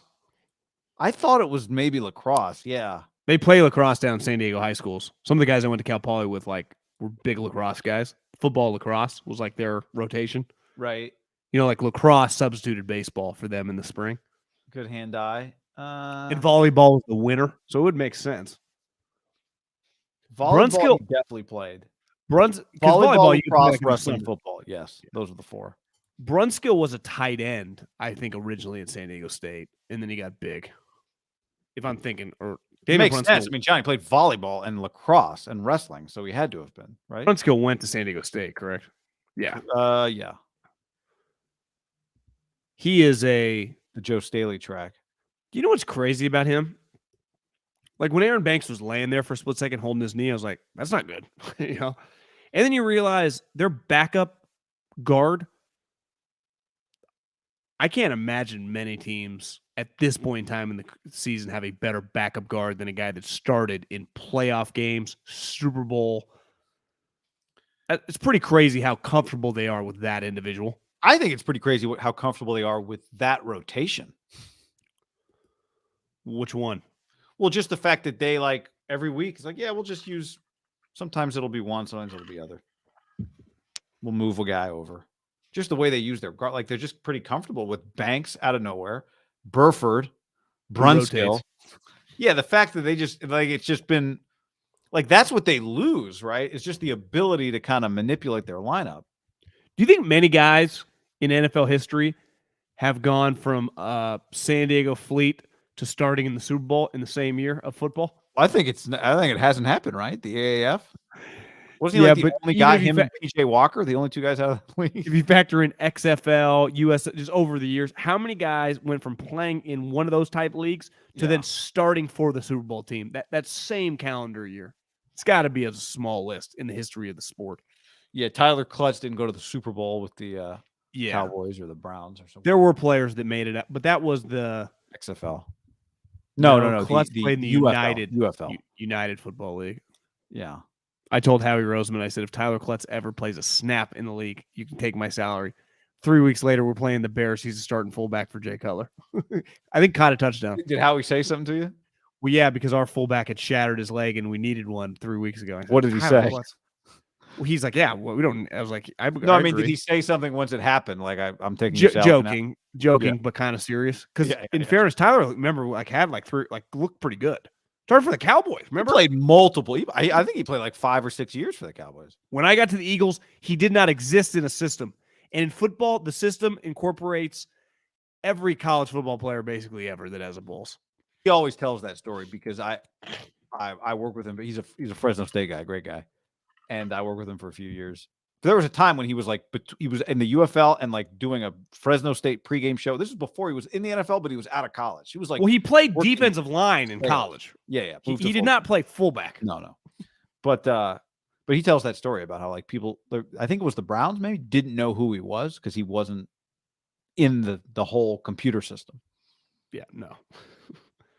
I had a buddy I was talking to the other day that said one of the worst parts of this season is he's like, I wrote up so many players that were quote unquote seniors in college. And they were like, yeah, this guy'd be a 3rd rounder. This guy'd be a 6th rounder. They're all going back to school because they have the 2020 year. Brutal. You know, it's always been a risk, right? You write like a junior that you think's coming out and he decides to go back. Like that's probably 5 guys, like total an area, sometimes like 20 guys a country, right? This year, the amount of people per school, they're like, yeah, I'm just going to end up going back to school. Be less guys in the draft? Potentially. Kurt Warner, says Mark. But I don't think that was the same year, was it? Well, at what year did they make the Super Bowl? 99. Like, yeah, I mean, 98, he was on the Admirals, so pretty damn close. Close. Kurt's a better story than Brunskill. I'll give you that. Amsterdam Admiral. Well, we'll see how many championships Brunskill wins. If they make a movie about him. Did you see the athletes that Penn State? How long was your flight? Huh? I was just thinking, Penn State yesterday had a team that looked like. She's the running back? True freshman. Would Brunskill play for them? I mean, they had guys that is like, do half these guys look?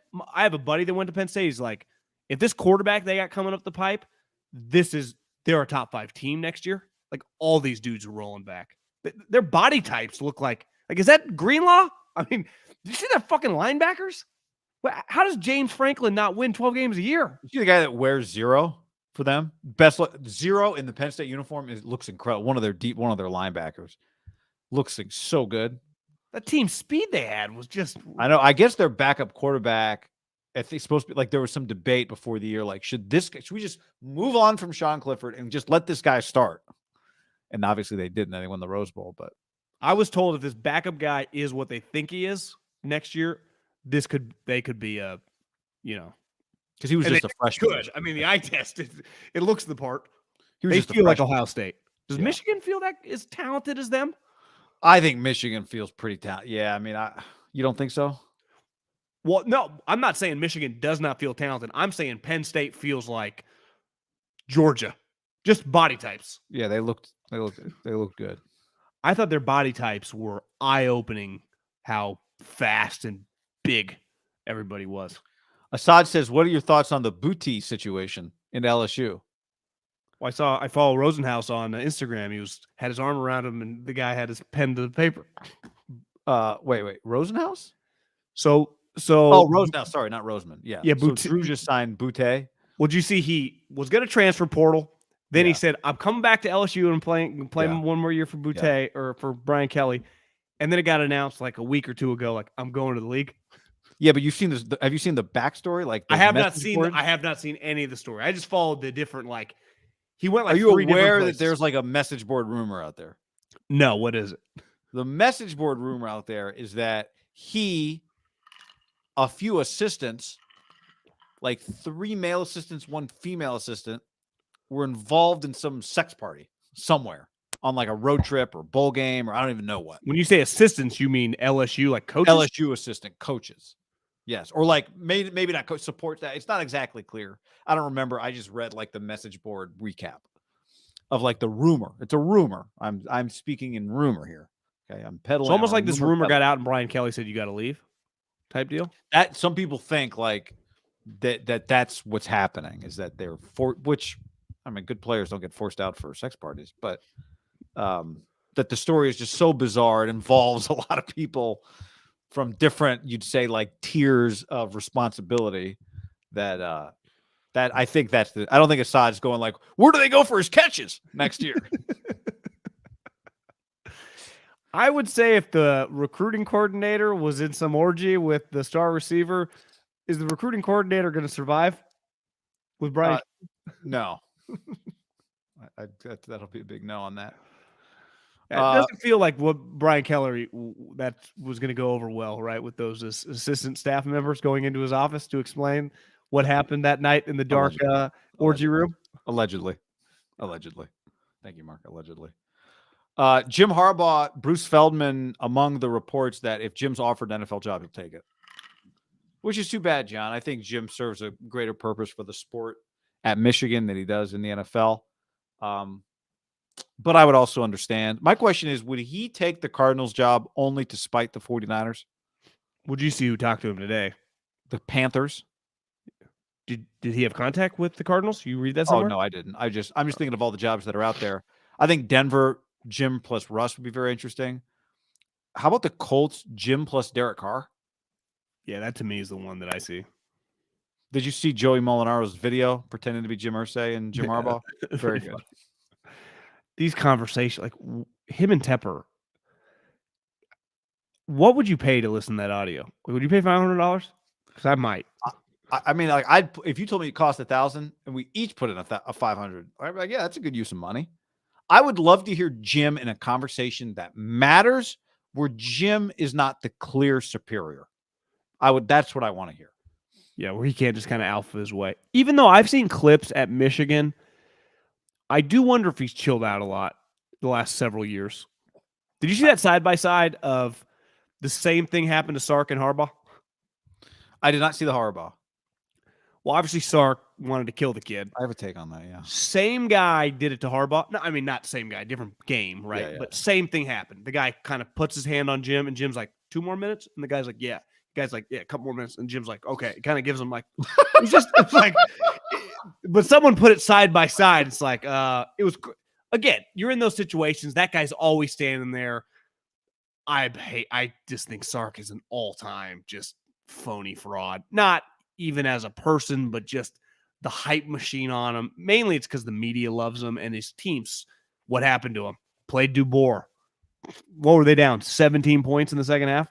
Like that score was a little closer than the thing I witnessed. Yeah. You know, so I think old Jim, I guess is what I'm saying, might have shoved the kid. I feel like Jim's in a pretty good place, guy. But you're not saying you think he's not taking the job, an NFL job. I saw a bunch of responses to Feldman, whatever the Athletic article. Was that the original one that Feldman put out, like with Ari? I don't think it was with Ari. I think it was with like Nicole Auerbach and one other reporter. the first 40. Unless there was a different article. I think that was the one. So I would go down in the comments. Had to be 100% Michigan fans doing this again. Here we go again. What else? Here we go. Are you serious, Bruce? Clearly just Michigan fans. Well, I did hear Andy Staples say that Harbaugh has not had an agent. Harbaugh has an agent this year. So his point was like, this could just be an agent trying to screw around and get Harbaugh some more money. Although you could argue that doesn't even need to. He just went to the college football playoff. Back-to-back years, beat Ohio State. They're going to automatically give him a raise.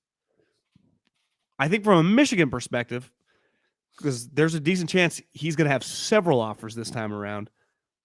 What the hell would they do? Not ideal timing.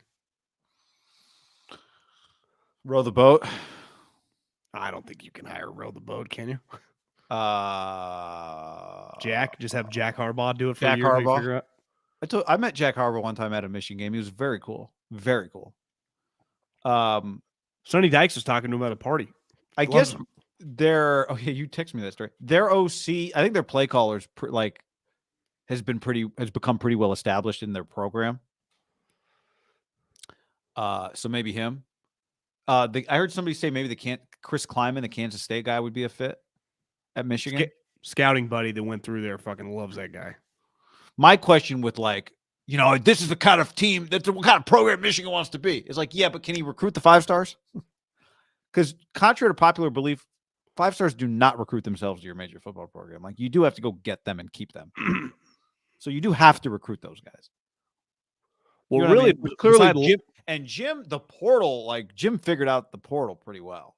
So I do wonder if part of the reason he's leaving is this is kind of a pain in the ass. I think being a college coach hasn't left yet is infinitely worse than being an NFL coach if the money's equal. I mean, you work dramatically more. I was texting someone the other day. I'm like, I think during the season, in the NFL, it's just NFL football. So it's just you game plan all week and you're just focused on your roster. In college, as a head coach, Ryan Day probably balances a little bit weekly game plan and recruiting, but it's still a lot of work for 5 straight months. To me, it's the off season that is just when you and I were at Fresno State, Pat Hill making 1.5 was an incredible gig. Season was hard, but recruiting the off spring ball was you guys want to play golf on Tuesday? It was, and he represented, I think, just a lot of other you couldn't. There was no transfer portal. There was no this guy might leave. Where are you gonna go?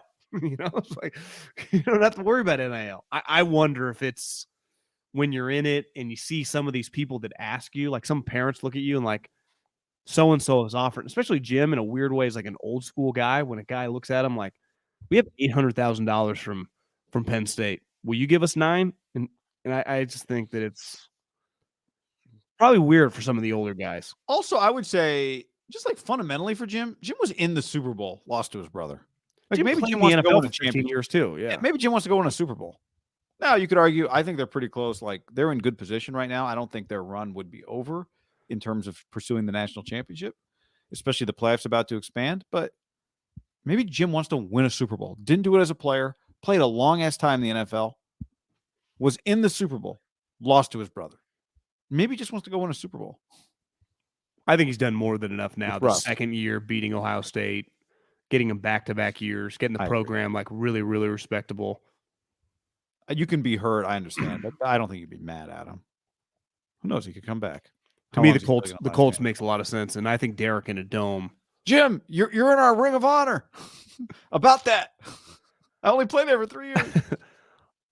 I think him and Russ would be really awkward. It'd be incredible. Him and Derek would be really interesting. Do you think it'd be weird too? What if Russ resurrected his career with Jim and the 2 high points were him and Pete coach the same guy? That would be, yeah, that's interesting. I don't know. John, real shout out to listener / hater, goes by Blatt Stevens on Twitter, tweeted this photo at us. He set up his home golf, or I don't know if it's at home, but he put our podcast video on the screen at his little TrackMan home golf situation. You hit into the screen and said, taking out my Raider aggression on these two. I'm jealous. I like Hashtag Raider Nation. Hashtag bang bang booty gang. That's a pretty good one. You know, one interesting. I got a college football story for you. I was listening to. I went and watched Kyle Whittingham's post-game press conference after the Rose Bowl on Monday. I don't know. Did you watch much of that game? It wasn't a very good game. Well, I mean, I was pretty dialed when it was 14-14, and then those Navarro Bowman and company took over. I mean, what the hell? Cam Rising got hurt. I didn't even blame him. No shit, he got hurt. You see the guys coming after him? I mean, so he's been playing on like a banged up knee this year. Who? And they have not said what the injury is, but Whittingham said after the game, it's a long-term, like it could be a long-term injury. And there was like some bubbling of like what would happen with him because he's not a first or second or third round quarterback. But you know, would somebody else offer him a bunch of money in the portal to come play? Would he come back to Utah? Like it just wasn't, there's like a little bit of smoke everywhere with Cam Rising. And now this is just me talking, feels like he's just going to end up back at Utah because he's going to have to recover from whatever this injury is. Like torn ACL? Yeah, I don't know. Kyle Whittingham didn't say, but when you say it's a long-term injury or a significant injury, however he said it, that's the first thing you think is like. But he had a run in that game that even Herbie was like, runs like a fullback. You know, yeah. Well, remember Fowler was like offended for him. He's like, you said he's rumbling. He's not rumbling. It was a sweet run. So it's like what Utah does because the portal's open for like 12 more days right now. Just be interesting to see what happens. Like, does he have a long-term recovery? Is he going to be back by the season? What do they do? I don't know. I also watched Lincoln Riley's post game, and a lot of people reacted because Lincoln got asked about his defense and would just basically like, I'm not going to talk about that right now. It's 15 minutes after the game. And people were like, people thought he was being defensive. I actually thought he was just really pissed off at his defense, and that's why he didn't want to talk about it. So I don't know if he's going to do something necessarily, but I thought he was pretty pissed at his defense after the game. Friend of the show. Yeah. I'm rooting for Lincoln Riley. I just think fundamentally his football philosophy and ethos as a football mind is cut from Mike Leach. I think Lincoln's dad was a high school coach too, but clearly his offense is he runs football. But my point is his influence is scoring points, high octane offense, right? Yeah. I'm not saying it's exactly Mike Leach 4 plays running go routes once a week at practice. But like someone DM'd me or whatever that like, look at Sonny and Lincoln. Sonny this year got a bunch of defensive players in the portal. And I think over time, and if you just think about it, Sonny Dykes a good example of Sonny Dykes a Washington State guy, or Leach guy too, right? Like they were boys. He's much older. And just seen it all, been fired, kind of just like understands the kind of like when I watched TCU, I went like, this is just a high level operation, like the program. And clearly Sonny's become just a high level coach. When you just watch him talk like after the game, you just like, this guy's an experience. I remember talking to him. I know you have. I liked him back in the day, but it just feels like he just gets it now. And I wonder if there's still a maturation process for Lincoln. I mean, shit, he's a year older than us. I mean, he's just, I get it. But you told me the other day that DJ's brother, who's one of the top defensive linemen in this class from Los Angeles, I watched USC like they could use that guy. And the reason Pete Carroll, because everyone's like, we got to get back to the Pete Carroll days. Well, yeah, Pete Carroll had a defensive line that was all first rounders, then linebackers that were all first rounders. He never would have lost that guy. Now, of course, you're not going to land every guy, but if that guy had played tight end, or wide receiver, or hell, maybe even offensive tackle, I feel like USC lands them. But I just feel like defense, I bet Dan Lanning sold him on like, what we did at Georgia. Like his sell, Pete Carroll had a double whammy, right? I coached the NFL on defense. You come here, I will make you a first round defender. And then offensive guys, like, it's LA, guys. We're going to score points. Come here. Lincoln's got to sell you like, I need you on defense. Well, I've never been good on defense. And that makes me a little nervous for just their high end. Because I watched a lot of those Oklahoma games because of Drew.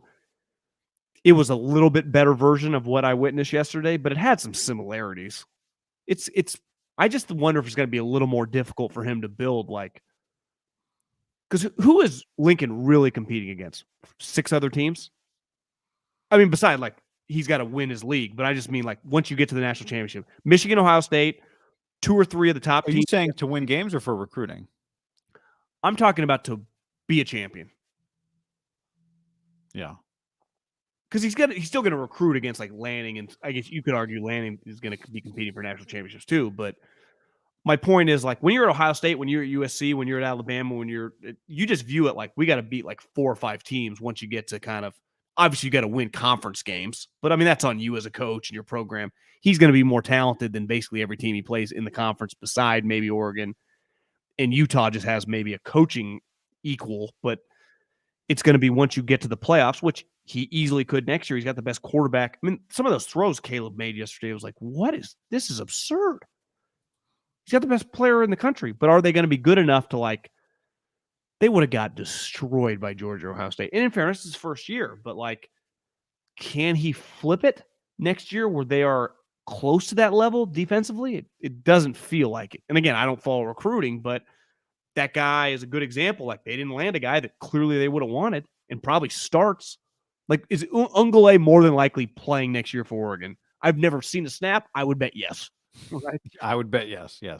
Because typically, like when Mario got Flo or Panay's brother, like the high-end defensive guys, even sometimes more than offensive guys, typically play right away, even at the top programs. Will Anderson plays right away. Right. Those brothers play right. Like, they are Pete Carroll's guys, plug-and-play guys. I mean, it feels like his guys are tiny, doesn't it? Again, these aren't all his guys, so it's a little unfair, but Oklahoma guys always felt like a little tiny. It'll be a test. I mean, is that true sophomore linebacker Eric Gentry? You remember seeing him transfer from Arizona State last year? He was an All-American. 6'7", the skinny 6'7" middle linebacker. Oh, yeah. It's not what they usually look like. And he was a productive player for them, but like, is that going to work in the college football playoff? Could Lincoln just pay Dan Lanning like $10 million to be his defensive coordinator and recruiting coordinator? I think no, but great question. How much you make, Dan? 7? We'll pay you 10. You become the defensive coordinator. I'll never boss you around. You run recruiting. You'll basically just do what you do at Oregon, but you never have to think about the offense. What if it's like you don't have to do recruiting? You don't have to run recruiting. You don't have to run recruiting. You just tell me the guys you want. Yeah. Because if you told me that you could combine those two, I'd say they'd win the national championship. I told you Nick Aliotti told me that defensive coordinators work harder than head coaches. So I don't know if Dan Lanning might, you got to break down more film. You got to do the one. I agree. Yeah. So. It makes me nervous. It was easier to see Pete. He just came together as a unit. Like, there is a hole in Lincoln's resume as a coach, and it's just that side of the ball, which is putrid most of the time. Yeah, it's, and I think the pressure of it too is like, here you got Caleb Williams. This guy, there's nothing you could say about Caleb Williams that people wouldn't go, okay, maybe. Like, if you said right now, like, my take, Caleb Williams, he's going to be an NFL Hall of Famer. Everyone would be like, all right, that's a little early, but not insane, right? Not insane. Long career to go, but not insane. So, like, you got that guy for one more year, and he is everything that everybody thought he was as a college player. He won the Heisman Trophy. It's, the world will change in college football. The playoff will be 12 after next year. So, whatever, you'll get to the playoff maybe, but you'll be in the Big Ten then without Caleb. And, it's kind of now. Now is the time. And it's the program you are. Like, ultimately, let's say Drake May. If I say, you know what, guy? Turns out Drake May and Caleb, they're equals, and they go on to both just be like the Mahomes and Allen of their generation. Be like, that's believable.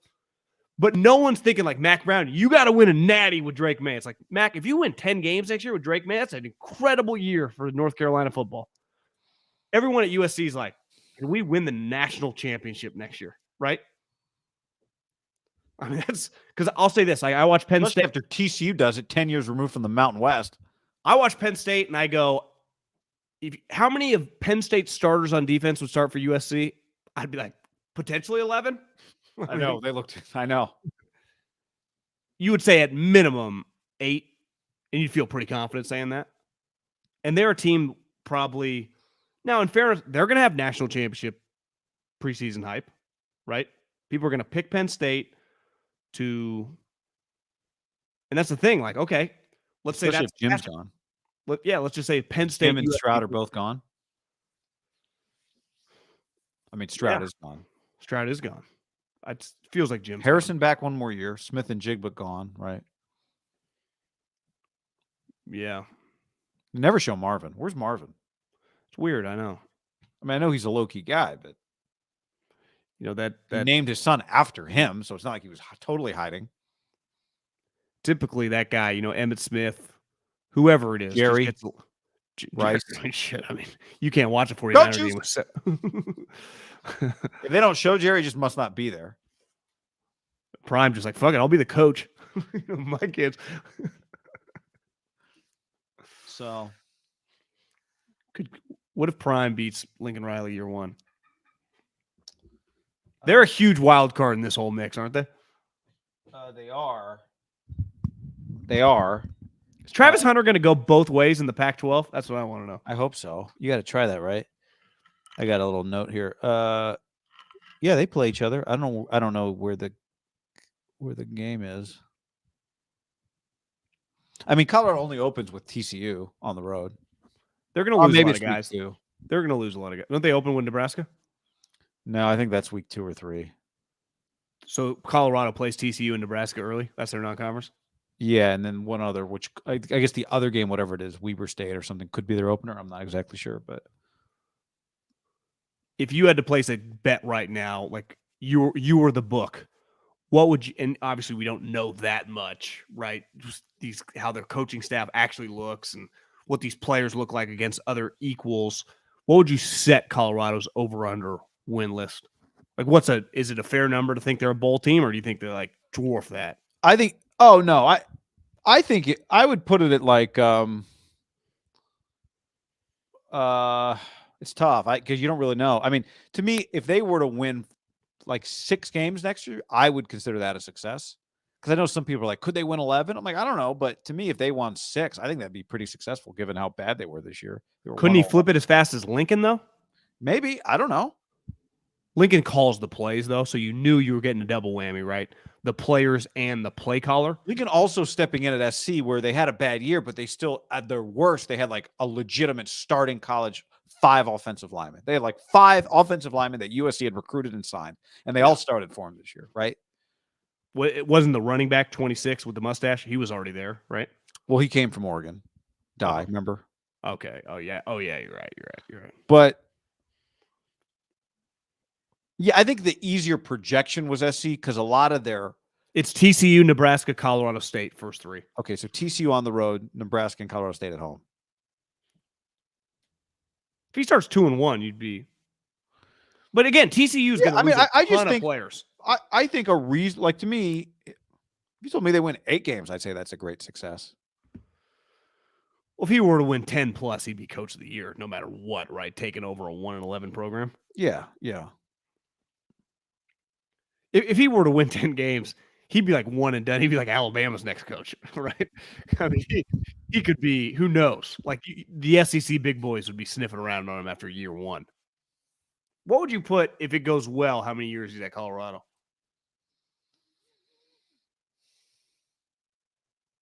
I mean, what's well?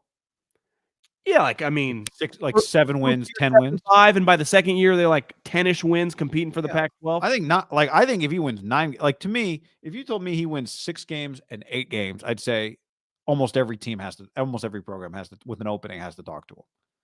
If he won 8 games by year 2, and I know people are setting the bar higher, but if he won 8 games by year 2, that is a success by every measure. Like if he wins 8 games next year. Like when Florida fires Billy Napier, are they calling Prime immediately? Giving his prowess as recruiting, clearly? Because they'd be like, what could this guy do here? Well, would there be a battle for him if like Florida and Texas had an opening? Where do you think he'd go? From, Dallas Florida guy, right? Yeah, well, I think he'd go to Texas. Florida's a pretty good job, though, but Texas would pay the most. Do you think there's like a 50% chance if it goes incredibly well, he's one and done, given the potential openings? I mean... Absolutely. I listened to on the plane ride, would have been there because I didn't fly home, back to the Oakland airport. I downloaded the Shay Shay pod because Shannon went, like Dion had been there 2 days, went to Colorado and sat down with him. Yeah. There were some pretty funny parts. Club Shay Shay. Yeah, it's actually a pretty entertaining podcast. And one thing Dion was he's actually way more serious than Shannon. And even Shannon brought it up. He's like, Dion's been telling me for years, like, I got to focus up, always making jokes. And Dion said that the one thing the AD told him when he gave him the Jackson State job, because he's like, people forget, like, most people made fun of them, right? You're going to give Dion, like, thought it was a huge joke. It's like, yeah, I kind of remember that, right? When Dion got the Jackson State job. He's like, the AD just looked at me and says, can you just give me, if this goes, can you just give me 2 years? And he promised him a minimum 2 years. He ended up giving him 3.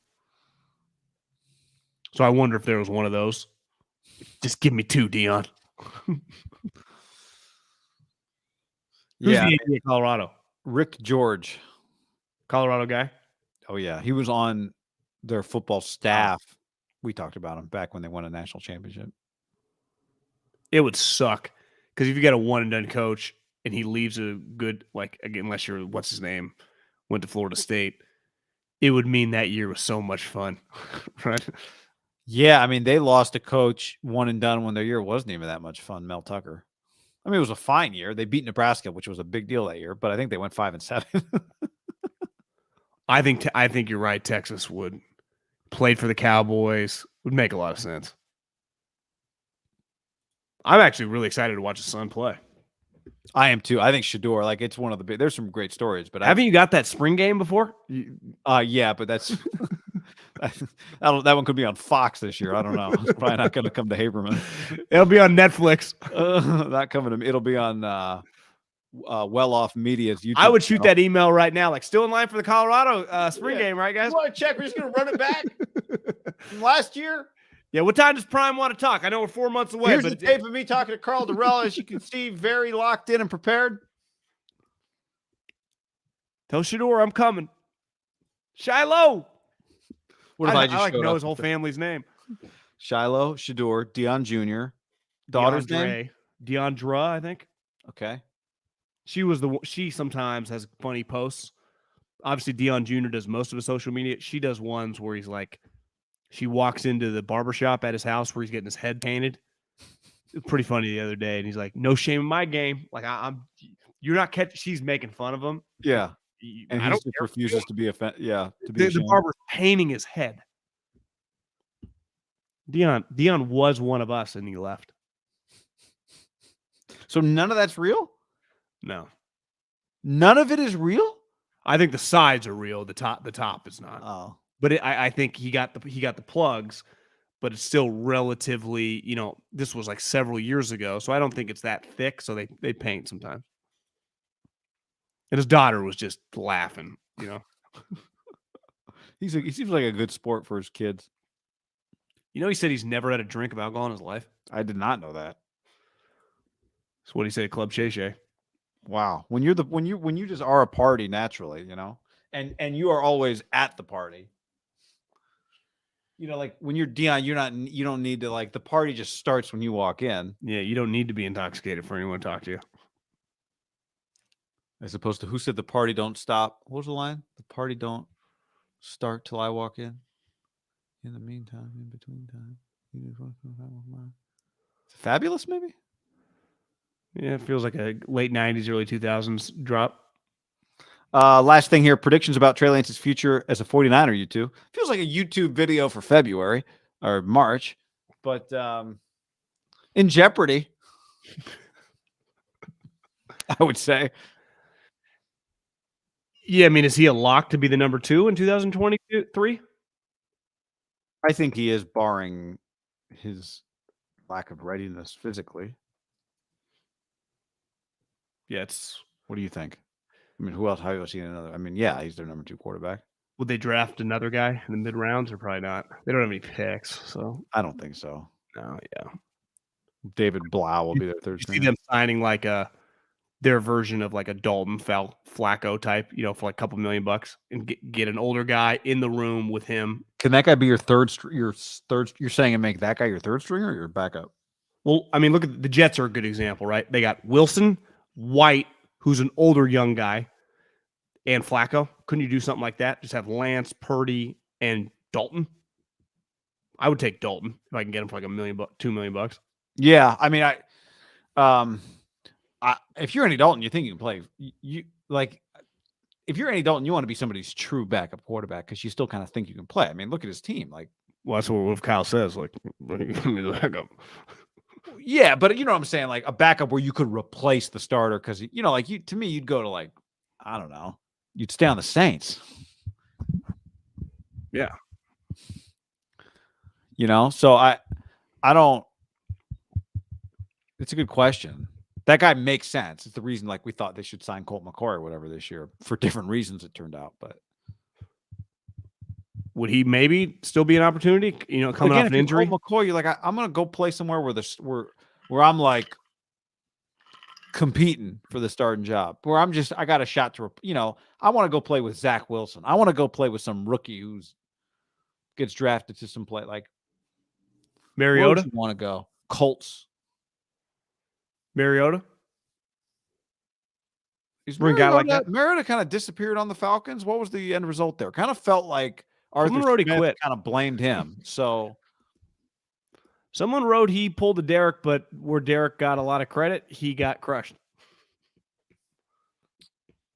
Yeah. What did Sanchez call Derek this weekend? Noble hero. Noble. He called him noble. Yeah. Noble hero. Yeah. All right. Well, quite a day. By the way, as we were talking, somebody in the chat said that the Damar Hamlin's GoFundMe for his toy drive is over $5 million. Incredible. Tom Brady donated 10,000. So, thanks for hanging with us, everybody. We'll be back soon. Thanks for working through it all. Good talking, and share it with people you love, or just like, or just met. Share it with your Uber drivers. That's a good one. I've shared it with many Uber drivers. You start talking sports, and you're like, hey, by the way, here's something to listen to. I think every NFL team should donate $1 million. It may come to that. Wouldn't be surprised. Yeah. Yeah. All right, y'all. Later. See you.